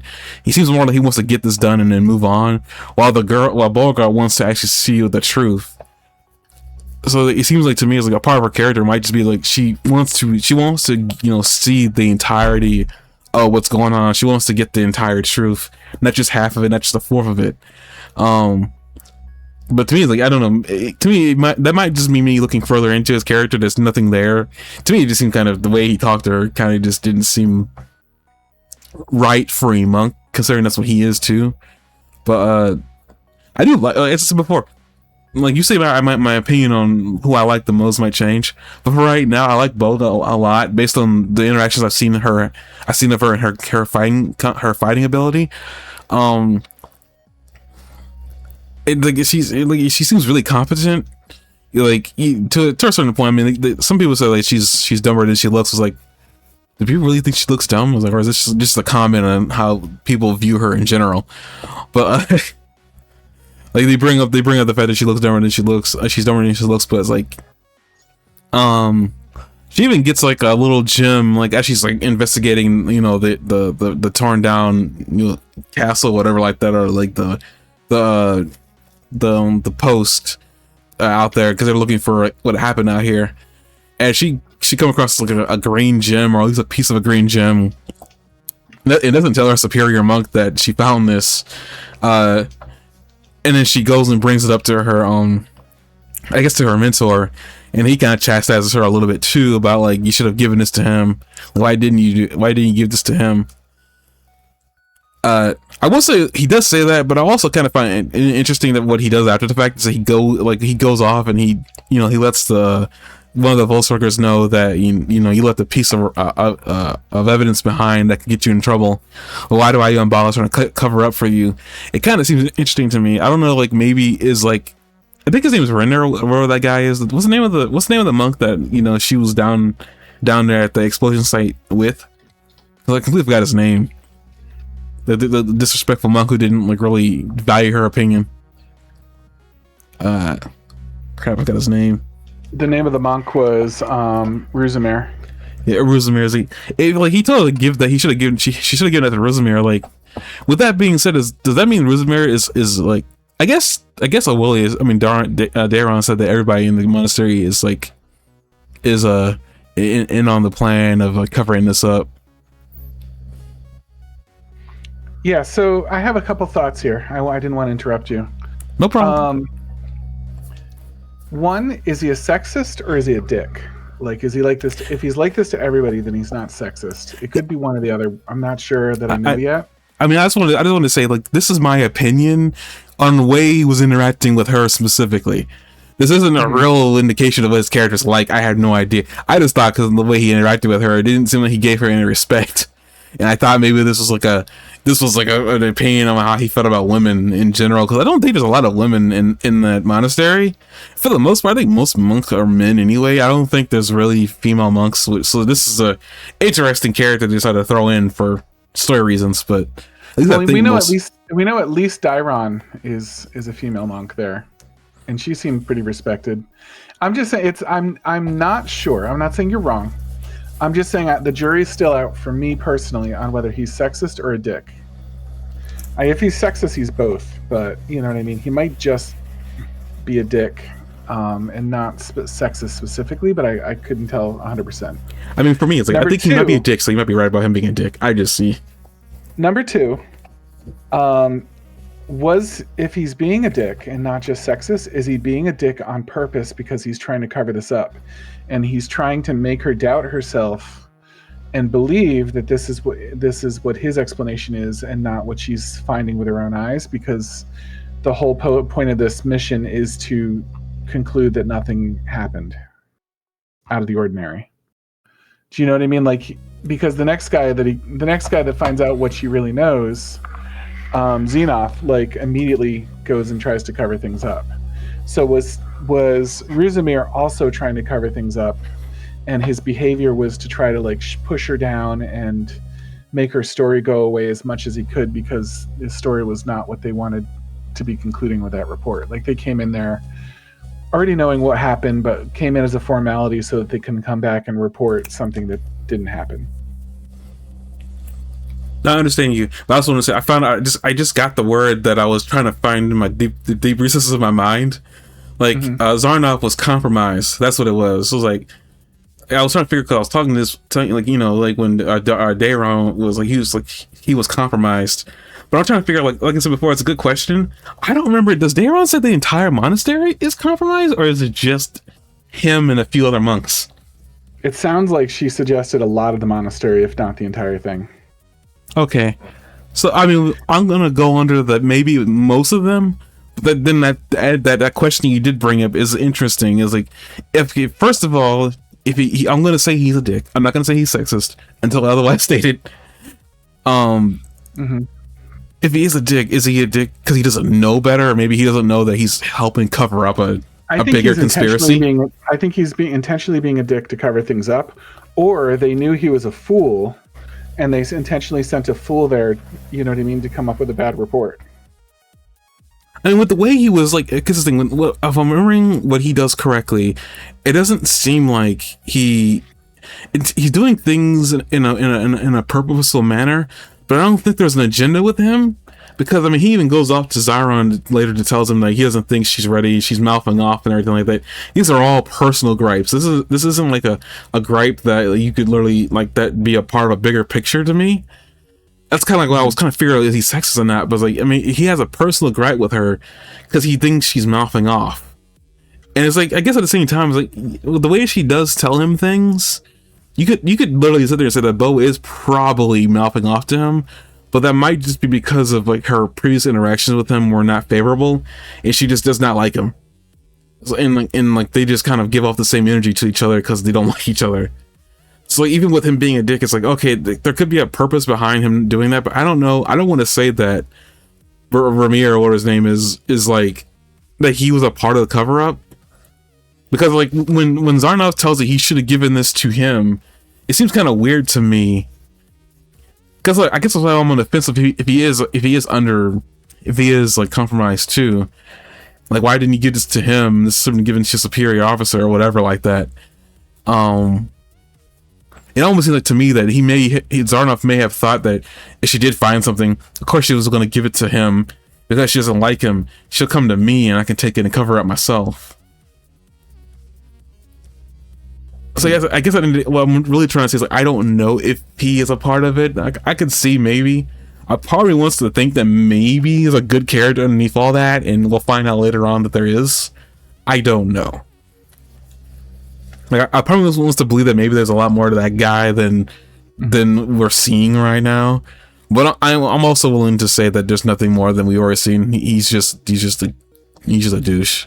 It's like, so building on what we've talked about with this moment so far, especially at like 2156, I think it's really cool how Bo is painted as. It'd be really easy to look at her as an aggressive, hot-headed female, overly strong, pseudo-lesbian, like feminazi, like stereotype. Like I could see like a lesser person really painting that in and making all of those assumptions about her early on, that those are the kind of things that she'd fall into. And I'm not saying any of that because I believe it. I'm saying that's because that's what I end up rolling my eyes and hearing from people whenever a character like this comes into play. I'm just like, oh, here we go again. People are going to be horrible. But what I really like about this is instead of like taking the easy route and painting her that way, they make her thoughtful and they make her super smart and kind of a detective. And you see that at 2156 while Rizumir is going off and blowing his load about how smart and important he is and how stupid she is. She's barely acknowledging him as an obstacle. Like she kind of glances at him for a second, acknowledges that, okay, this is happening, and then ignores him with not like annoyance in her eyes so much as like she's got other things to think about. You know what I mean? Like she's not letting it get to her at all. And then she's distracted and she finds the relevant thing and like goes and pursues it. I think that's super reflective of how they're building the characters and like how well this show is building character development. And I was very impressed by that. That moment where she just peacefully kind of like registers that he's saying something, doesn't register it emotionally, and continues on with the important thing that she's been assigned to do. So I think that's very impressive, and I think that's really good break of the stereotype that a character animated the way that she is and rolled the way that she is, in like not embracing what the easy answer would have been for that. So I also want to point out that you also skipped over a bit there. Well, not skipped over, but didn't like. At least I'm acknowledging right now. Typically, the type of character you just described is usually a dark-skinned chick. Yeah, there's that too. They always do seem to be like a little bit Mediterranean, don't they? Well, not even just, most of them seem black for the most part, and I understand why that stereotype comes up. I will say that I don't think it's right for the most part. Again, like I have a personal opinion, but it's like, it aligns with most other people. But it's just one of those things. I noticed that when she came up, and that's why part of the reason why I thought she was a dude. But I was like, wait a minute, because I kept on looking at the little crop top she was wearing. I was like, is that a bra? Is she? I can't tell from this angle because she's kind of like very lean. Like it's not like she's muscular. She's like very. Ma'am, are you wearing a feminine accessory? I guess we got a feminine accessories. I like that when she follows her. Gonna look at the names here really quick. I just saw you put them in Discord.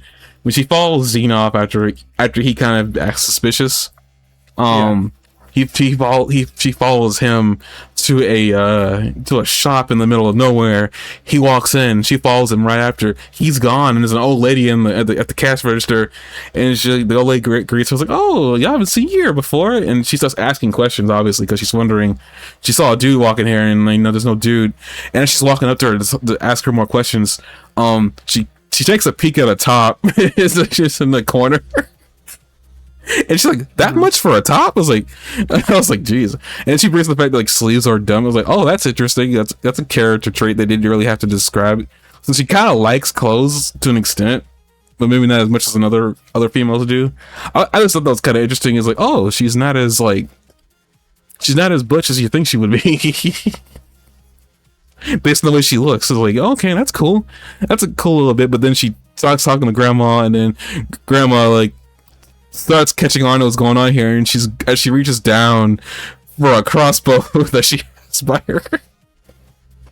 Yeah. I saw that crossbow and I was like, And then great. she just has no qualm. She just decks her. Well, I She mean, goes, nice hey, try, Grandma. I mean, she had a crossbow at the ready. Yeah, I would decorate her. She was going to kill her. Basically, it's like what that crossbow was telling me. I was like, hey, Grandma ain't fooling around. Mm-hmm. I don't blame the grandma for not fooling around, but you're right. I was like, wow, that grandma, I wouldn't suspect a grandma, like such a sweet looking woman having a crossbow by her. Well, we knew she was a little sketchy the second they walked in here, and everything looked out of place when she walked in, but she was still very crafty given the circumstances she was in.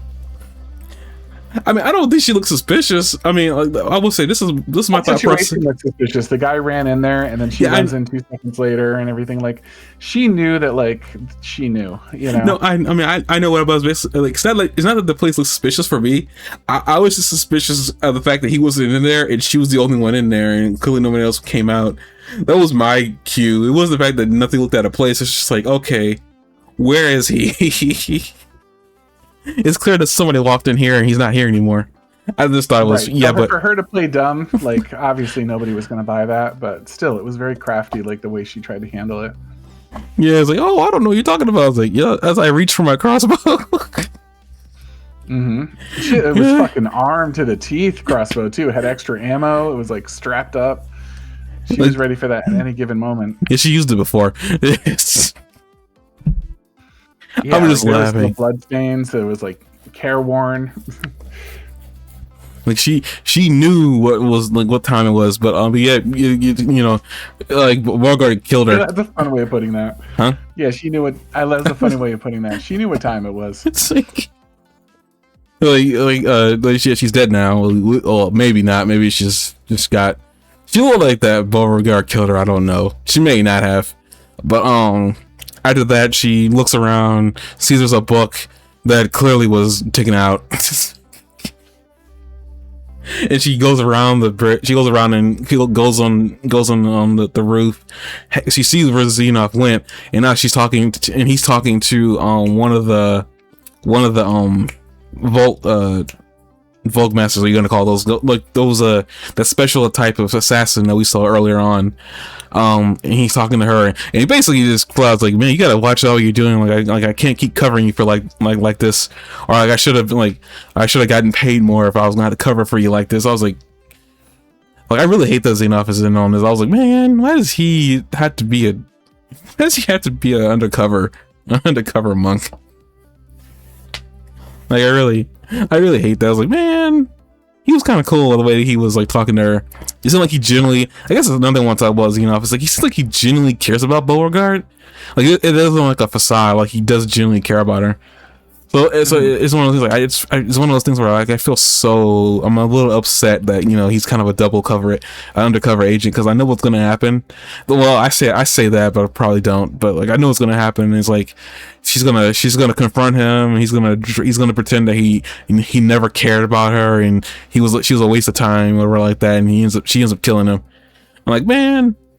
Like I don't know though. Like I said, the theme of this that they've been kind of screaming at you is that like things are not always going to be what they seem. So I don't know.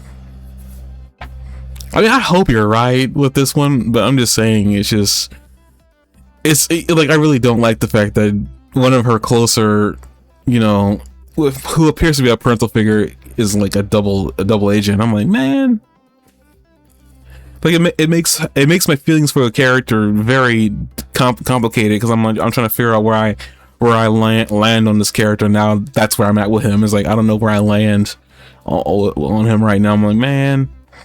I mean, if he proves to be a lot more of a genuinely nice dude, and he's in a really bad situation, then I will know where I am with him. But it's like I don't know. I hope you're right that I don't know what's gonna happen, because like this is my suspicion with him right now. But after that, he walks off, and, you know, telling him that he found somebody in my monastery found this. Like the assassin goes off, I guess, to go back into hiding. I guess, speaking of really really quick, that place that, you know, that he walked into was a bunch of like, is that assassin and the other characters that were in there, are they dwarves? Because they seem like very like like half the height of normal humans. Like they're not elves as far as I can tell, but like I don't know what they are. Or, like they could be halflings for all I know. They could be gnomes. They could be halflings. They could be. There's all sorts of little people in the fantasy genres. I just thought it was interesting. There's a lot of them in one spot in the back of a store. Yeah, that was interesting. Weren't the characters in Vox Machina gnomes? I don't know. I think they were gnomes. I think there was a gnome. I think it was like one of the main characters. I think. I think that like one of them was a gnome from the main cast because that dude who was having a lot of sex with a lot of people. Yeah, that's a really weird way to describe a character from Vox Machina, but that was what was happening. He was very uninhibited with what he was doing. Yeah, for sure. But she follows him.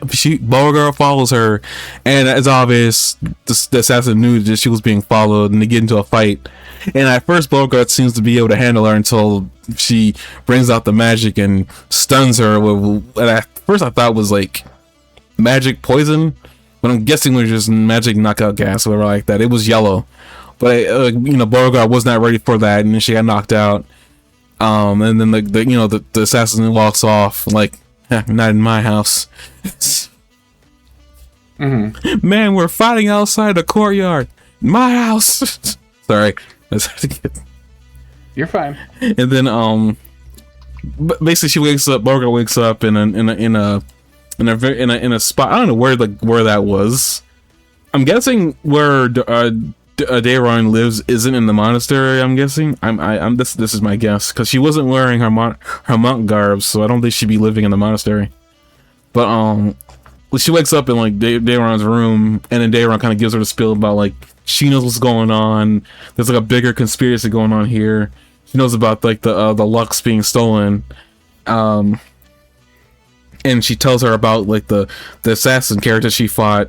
And apparently, as I keep on saying earlier, this entire podcast, like, they're not a normal class of assassin, like, and they're not supposed to really be known. Like, no one really knows about them. And the fact you come across one, is interesting. She tells her, like, you got promise, and I guess she's going to train her. From the way it sounds, I don't really know. But she says, like, you have promised to be able to figure this out and, I guess, be a hero. And Beauregard, but before that, Beauregard kind of has her own like little breakdown of finding out that Xenoph isn't who he thought she was. Xenoph isn't who she thought thought he isn't who she thought he was. Yeah, I think that's the words I was trying to get out. She kind of has a breakdown. She kind of starts drinking a little bit, and then one of the things that it kind of said that apparently for some reason Dayron knows about her father, who it causes Beauregard to kind of like freak out a little bit. So obvious there is some baggage there with her father, who like whoever he was, or if he is still alive or whatnot. Based on the way she panicked, when he was brought up, tells me that he must be still alive and maybe she's running away from him. Who knows? I don't really know. That's just my, this is my take on how she reacted to talking about her father. But all that, like, I like the way she was, the way she was portrayed, how she handled herself. Her interactions with all the characters is very interesting too. She doesn't seem to take a lot of crap from people. And it's like, okay, that's cool. I want to see how they take this. She also seems to have like a vulnerable side, based on the fact that she can be bothered, she can be startled. So it's like I'm wondering if she is having nightmares about her parents, and we'll see more about that later on of like why she's in a monastery to begin with. Because I think doesn't Beauregard say that she was brought in by Xenoph? Or was that, or was like that supposed to be, I guess, inferred that maybe she was brought into the monastery by Xenoph? I don't know. So I'm making that up then. I don't know. I'm sorry to say. No, I guess I'm making that up then. That's what I'm going to infer based on her interactions how she reacts to certain things throughout the show. It seems like she can be startled but like not easily. It takes something like that gets really close to her to startle her. Yeah, I like how she handles herself in the fight. Like I like to see like where that evolves. You're saying based on the way that she's being treated, she has a lot of potential, so she can get stronger as a result. Which is interesting because I wasn't really thinking that much about that in terms of her character, but like, that'd be kind of cool if they take that direction with her. I mean, in this little picture of her I have on the document, she has a bow staff on the looks of it, so she didn't have that before. So I guess she'll get that eventually. I don't think I got much more to say on that part, unless you have a lot of notes there. In general, or just on that? There was a question about the one question that I had about what happened in there was there's a narrative where Dairon says to Xenoth, you know, people have been expelled from the Order for less. Why don't you just get rid of her? And he looks at her and says, I wish I could. And then they kind of cut away from that. And I'm curious why he can't get rid of her. I just took it as like she means something to him, is basically like what I took that as. Cause like, yeah, I know. It seemed a little unusual to me. It set off a flag, and it made me wonder if there was something more to what he was saying there. When he says, I wish I could. And I'm like, I mean, it could be an affectionate thing, or it could have been like the show giving you a hint about something that like has more significance later. But I found that interesting. I made a little mental note to pay attention to that for later. Maybe, I mean, this is just headcanon and no real proof, because like maybe he's related to her father in some way. That's what I was thinking. Like, if like, because of all the other characters in the monastery that we do see interact with her, I mean, everybody looks at her. I mean, she used the word balls in the monastery, and all Xeno has to say is like, we don't say balls in the monastery. Everybody else is looking at her like, she said the word. It's like, she said the B word. Yeah. Like, everybody just looks at her like they're just like, really, like, why are you here? Or like, nobody really cares about her. That's why I made that's why I said, is it possible that he brought her in? Because like, again, as like I said before, him saying that he can't get rid of her, that does seem really odd. Because like, why? I mean, being a monk isn't a guaranteed thing, and based on what I'm seeing of her, it doesn't seem like she's truly of that religion. Like, it doesn't seem like she truly believes 100%. I mean, we have that bit where she says that, you know, they're the protectors of, you know, justice and truth and whatnot, and that's the part that she's really into. From the way the way she acts, she's really into that part of the whole thing. But when she finds out that they're not really, or at least right now, that's not who they really are, and they probably haven't been that way for years at this point. It's like, I don't know. To me, it's like, I feel like, as you said before, there's probably a lot more going on there. But the problem is, I feel like it might have something to do with the fact he does truly like her.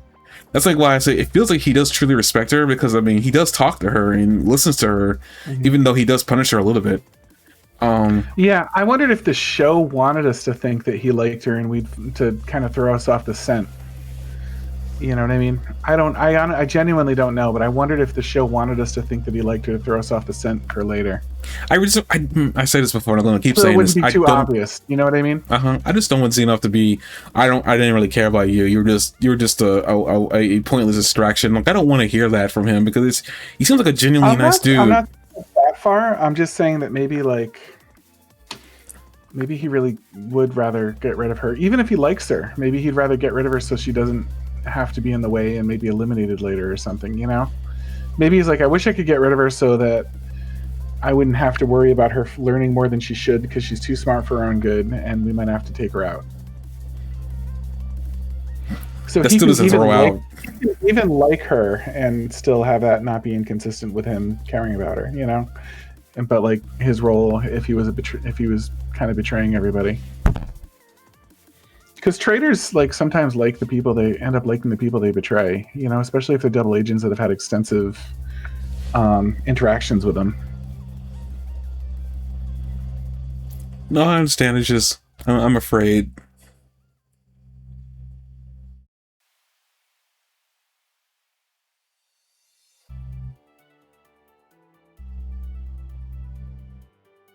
I'm sorry. Don't be scared, honey. They're calling me that again. I'm trying to see other things related to Bo that I could say.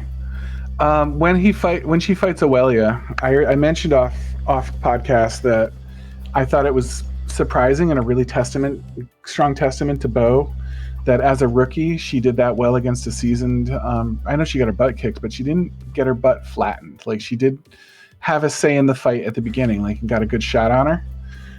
For a rookie, I thought that was pretty cool, and we know she's a rookie partially because of how handily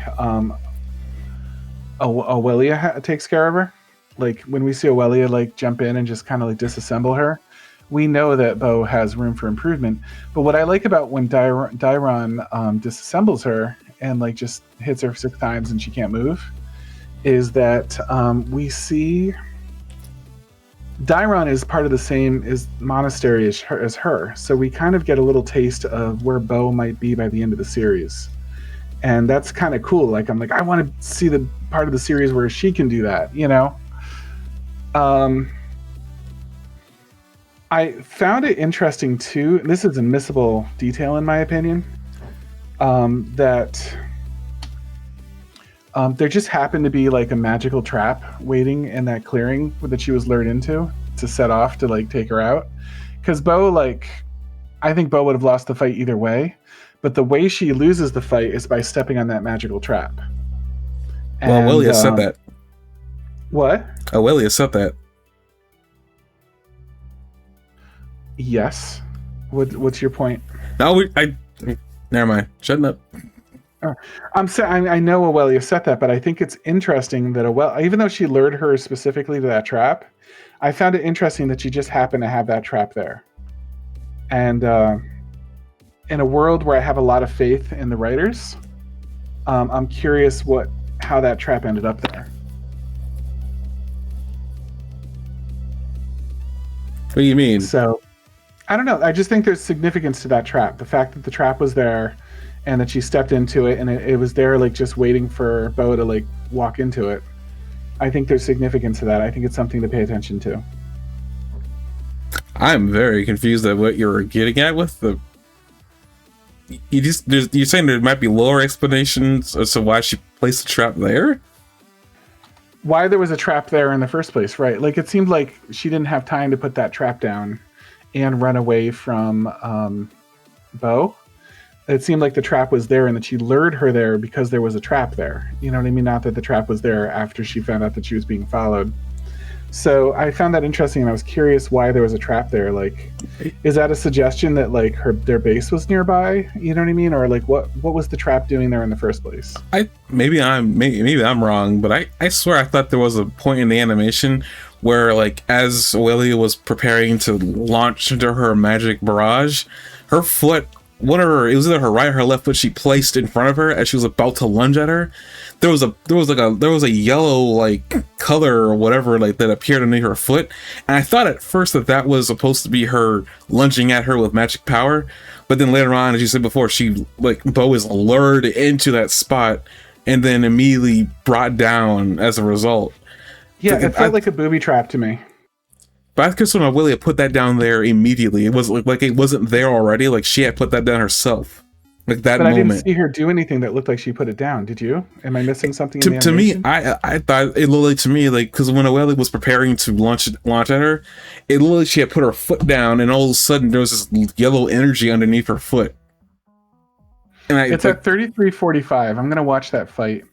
The fight starts in that scene about 32:18 or so is about where that fight scene starts. I can't exactly watch it on here because like of YouTube and Twitch and or copyright. Yeah, but we can watch it and talk about what we see. No, I mean I got my screen being captured. She has eyes on her. Okay, I know. She's trailing her and she has eyes on her. And then she slips and there's like all of like 1 second before she gets into that room. And it's a dead end.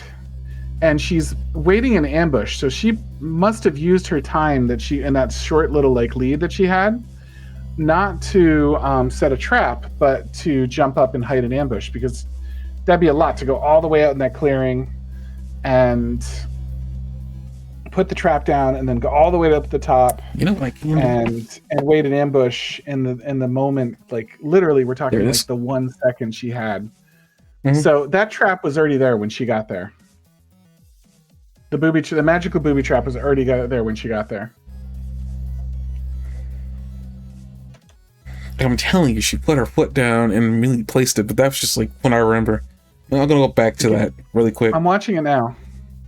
I like when she's like, "You want to dance, bitch? Let's dance." That's so like modern America. Yeah, it's not that complicated. Punch, kick, bleed, repeat. Looks like Bo's doing mostly bleeding right now. Yeah, and then I see the glowing part. I didn't see a glow before, so when did it start glowing? Because there's definitely a glow behind her when she gets pushed backwards, but it wasn't. I didn't see anything glowing before then. But you see the glowing spot that she gets pushed towards when it appears. Like glows and lights up when she's there, but it's not there when she's flying across the screen because like they show the whole room that they're in. And it's not there at that time.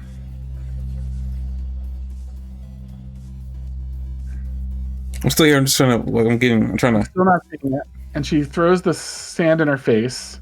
So the real reason she got a shot on at all was because she played dirty and threw sand in her face. It still counts, but.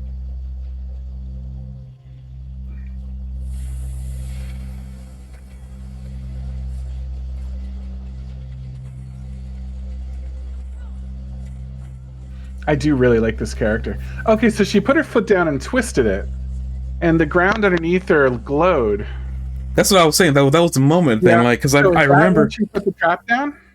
Was she over there? Things happened so much. She's spinning all around her at that point. So maybe I got disoriented and didn't realize that when she put her foot down and spun it, that's when the trap happened. But here's the thing, though. Like I thought that was her putting magic underneath her to lunge at her. I didn't realize that might have been a trap until Beauregard got caught in it. Yeah, that was the moment when she put the trap down. And then I guess she like all the jumping around and stuff like that was to get a strategic point so she was behind her and could push her into it.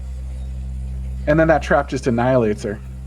Yeah, but I'm seeing that moment when she twists her foot. It literally looks like that glowing foot thing is a part of her lunge at her.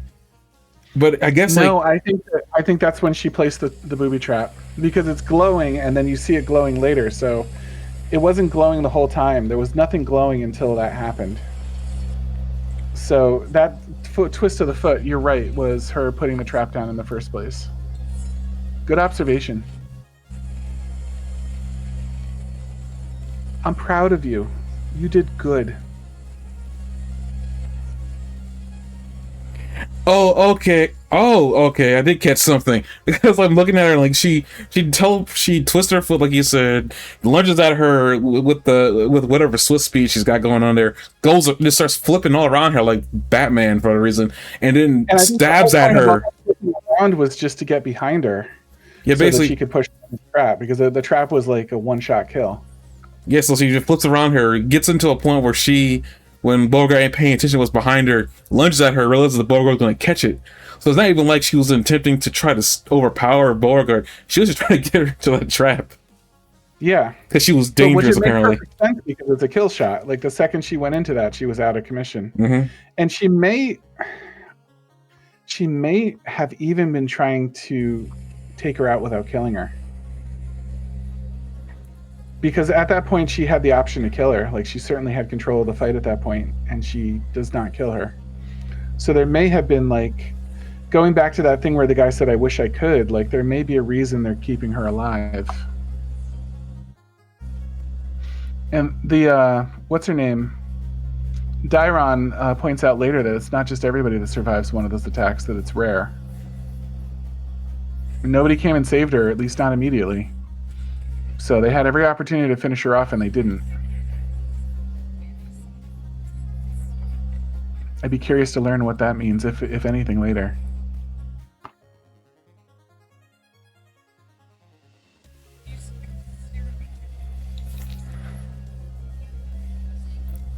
I'm more willing to believe that Aurelia probably was just trying to show her that if you come at me again, I will kill you. But I mean, I guess I could also believe that. Why would a character like that give a warning to anyone?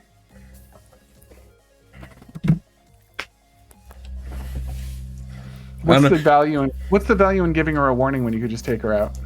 I know. She knows more than she should. Like, she saw something in that place that they don't want her to know. I guess another thing too. I also, like, a part of me wants to agree with you because, like, my whole, what I want is I want Aurelia to join the crew, but I don't know what would lead her, because it doesn't, to me. I mean, you may think that Aurelia might be kind-hearted. I don't really know because of the interactions, the very little interactions we've had with her or we've seen of her. She hasn't interacted with too many people for me to gauge if she is kind-hearted or not. Because, like, I mean, besides her not killing Beauregard when she could have, well, I agree, she could have stabbed her right there. I'm more willing to believe she was just saying this is a warning shot. But, like, I mean, yeah, it does make a lot of sense for an assassin to do that, especially if she could kill her. But, like, I don't know. Like, I would like for her to become a part of the main cast because we could learn more about her. But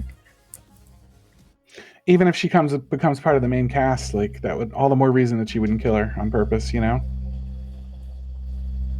That's what I'm saying. I mean, if all that really was to show that she was really not trying to kill her, which seems really weird with an attack that causes Beauregard to start coughing up blood and faint with red eyes.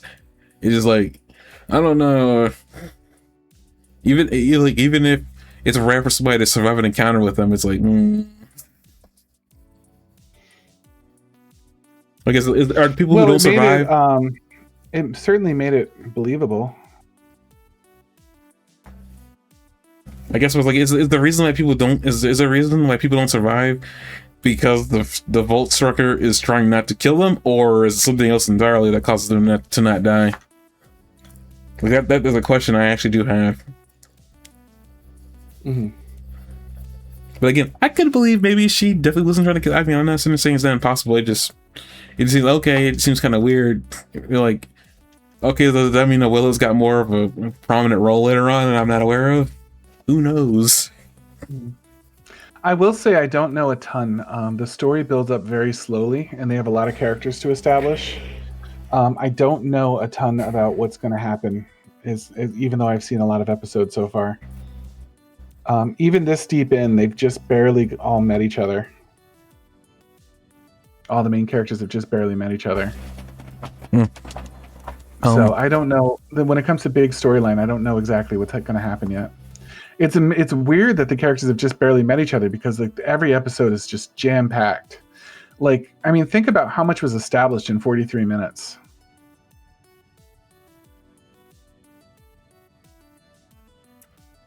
Me probably caught on to more than I have. Well, heavy lore. Like, we've established characters, we've established storylines, we've established the main conflict of the story. We've we've established nations, nations and cults and monasteries that are going to be main players in the storyline. Like, even if you don't know a ton about what's going on from just watching one episode, like, think about all the stuff that we've picked up already. I'm really interested in seeing what's going on with Beauregard because, like, I like to know more about what's going on. Like, I'm very curious about. Like, I'm like, as to, add on what you're saying. Like, I'm very curious to what's going on with her background. Not that I'm not curious about what not going on in Not or Caleb, but it just seems really weird that with the way that she's been established up to this point. Like, because the entire episode, she's shown to be a strong-willed person that doesn't get, she doesn't get rattled easily. And then just the one mention of her father, it's like, what do you know about him? I was like, interesting. Why is that the thing that rattles you? I was like, okay, something's going on. I guess it leans more credence to what you're saying with Xenoff. It's like, he can't kill her. Maybe there's a familiar reason. I have no idea. It'd be really weird if it has something to do with her father, but, like, I don't know. Because it seems like her father might have beat her, but who knows? And again, I'm going to try not to expect things because you're saying the show is telling me not to. So I'm going to try to break that habit. It's not going to be easy. I'm going to try to break the habit. But, like, for me, it's like, from what I can tell from everything they're giving me, like, I mean, there might be, I'm also going to sit there and say there's probably more to her background than just her father and why she's rattled just by mentioning his name. Could be not that he abused her. Maybe he suffered some huge death and she was nearby, and that really, traumatized her. Who knows? I'd like to know more about her relationship with Xenoth for sure, because like the fact that he wasn't on the up and up really just distressed her. I will say, like, if anything, that really distressed her. I mean, she freaking grabbed a bottle of alcohol after finding that out. Mm-hmm. Literally gave up on being a monk that minute. It was like, good gracious, chick. So, like, I mean, and apparently Darian knows something about her too. I don't know how much she knows about her, but it'd be interesting to find out what she does know. And then Caleb and Not, that whole thing. And also, I guess, his name is that Trent. Don't know why I want to call him Tristan. But, then Trent's whole, him being the mastermind of like he's pulling the strings in the background. So let me ask you a question based on the conversation we had. I had to talk you into watching this a little bit. How do you feel now that you've watched it? Are you glad that you gave it a shot? I still like anime a lot more, but with that being said, I'm intrigued. I mean, the very first like opening shot that I saw in the episode was like, okay, you have my interest. And then they kept peeking it, so I was like, okay, I'll be willing to watch it. They're not really. It seems like they're trying to make this more of a show than a D&D campaign, which I also appreciate. So, I'm willing to give it a go. I got characters that I'm actually attached to, unlike with Vox Machina. Mm-hmm. Yeah, that's what I mean. The characters seem better, don't they? But that might have something to do with the fact that they're kind of writing this as a show versus it being something adapted from a campaign. This is adapted from the campaign too. Yeah, I know, but they're kind of writing it as more of a show than it being something they're strictly taking D&D and putting it into. They're actually putting some thought. So, I mean, I appreciate that they're taking it more. I guess I should say they're taking it more seriously. So I appreciate that. Mm-hmm. I think maybe that's what I was missing. That's why I couldn't, get into Vox Machina, because I could tell that they weren't going to take things seriously. Mm-hmm. But I appreciate what they're doing. I mean, I will watch it. I will have to find a way to get over my resistance towards like hour-long episodes. Well, I shouldn't say hour. They're doing 43 minutes from the looks of it, so they're getting close to doing the hour thing, but they're not there. But I'll be willing to give it a shot. I mean, I'm glad I gave the first episode a shot to basically culminate everything I just said into one answer. Yes. Mm-hmm. Great. Yeah, I think it's as good as the other stuff. I mean, I think it's at least as entertaining as some of the other things we've watched, right? It's definitely not the worst thing we've ever watched together.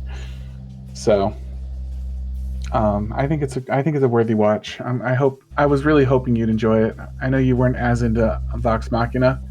I think Vox Ex Machina is worth watching too, and to be fair, but like I think this is much more worthwhile. There are too many things that I was opposed to in Vox Machina happening, so I don't think I can truly ever get around that. And that's fine. Yeah, that's fine. Like I said though, this one doesn't seem to have the same. It's its own thing, and it was a different thing, and I thought it was better. So I wanted to share it with you, even though Vox wasn't quite your cup of tea. I mean, here's the thing. I saw commercials. I mean, not commercials. Well, trailers pop up as commercials on YouTube for this show when it was first being advertised, and it caught my attention then.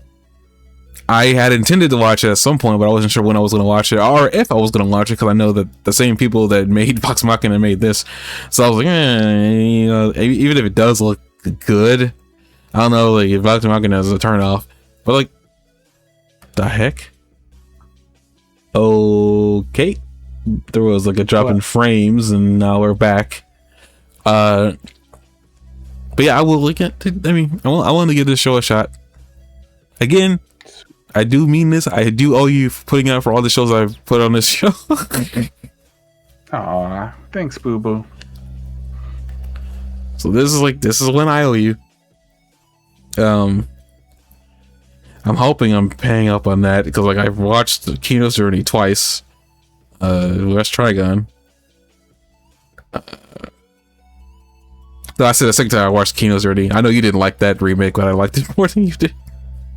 Yeah, it was funny because I regretted watching it and you like didn't. I don't know if I regretted watching it, but I didn't enjoy it a lot. Yeah, I think when our first review, I was ambivalent the entire time, and the second time was like the new remake. I was like, oh, I like this. This is actually I think what I needed. But no, you're like, no, take it back. I think that's actually what happened. I was like, oh, I enjoyed this. Like, no, take it back. I don't remember beyond that. I know that they at the end of episode 1 they give you a little preview of what's to come. They don't give you a lot. I know I did see some characters. I saw like it looked like a dude who was a part of a carnival. So I'm guessing that's gonna be who we get introduced to when we finally get to the carnival. Whenever we do make it to the carnival. Yeah, he's kind of cool. I like that character. I saw a couple other blue skin characters who I think also are involved in the carnival. So I definitely did see some things. There's a scene where Caleb and Beauregard meet the assassin again, which is interesting. I'm actually interested in that confrontation because I want to see if she's there to fight them or if she's there to join them. Who knows? Like based on what I saw in those like what is to come trailers, it's like, oh, this is interesting. Like some of that is interesting me. Like I want to see like what that is. Cool. When I saw that, I was like, yeah, I was like, okay, I can definitely give episode 2 and see how I feel at the end of the episode 2. I was like, yeah, it's like they pull like my expectations were to the ground, so there was like no way they could like go below that. I mean, I know there's some shows that probably could, but like so far, like this one, it's lived further up past what I expected. So B plus, as far as like something animated in America. Hopefully we can earn more than a B plus by the end, but I think it started out strong and I think it gets a little better as it goes, but not a ton better, but I think it definitely keeps up its pace and I think it gets a little better as it goes. I think it's probably because I'm still a little ambivalent, but I'm fighting the ambivalence a lot more. I'm finding it easier than before. So it's not being an obstacle anymore is basically what I want to say. Like I could actually just slap it down and it never comes back up again. Yeah. In this case anyway. But I don't know, is there any other notes you want to say before we end it here? No, it's also 12:15, just so you know. No, I am. That's why I said all that. I just want to, if you do something else you wanted to add. Okay. With that being said, this episode's being streamed before Christmas. This episode will release after Christmas. So happy pre and post Christmas, Xmas, Merry Christmas. Happy holidays. What he said. And we'll see you guys next week. Happy holidays. The sleigh bells keep ringing. Happy holidays to you. This document will keep being updated. We'll watch episode 2 and we'll come back next week. Same time, same place, right before the New Year's. I cannot believe we're almost in 2026. In many ways, this has felt like 4 years. For anybody living in this time period right now, you know what I'm talking about. But see, we'll keep rolling into the new year. Well, we're not in the new year yet. We'll keep rolling after Monday into the new year. You know what I'm saying? Episode 2 next week. Good night. They see it rolling. They hating. Really white and nerdy?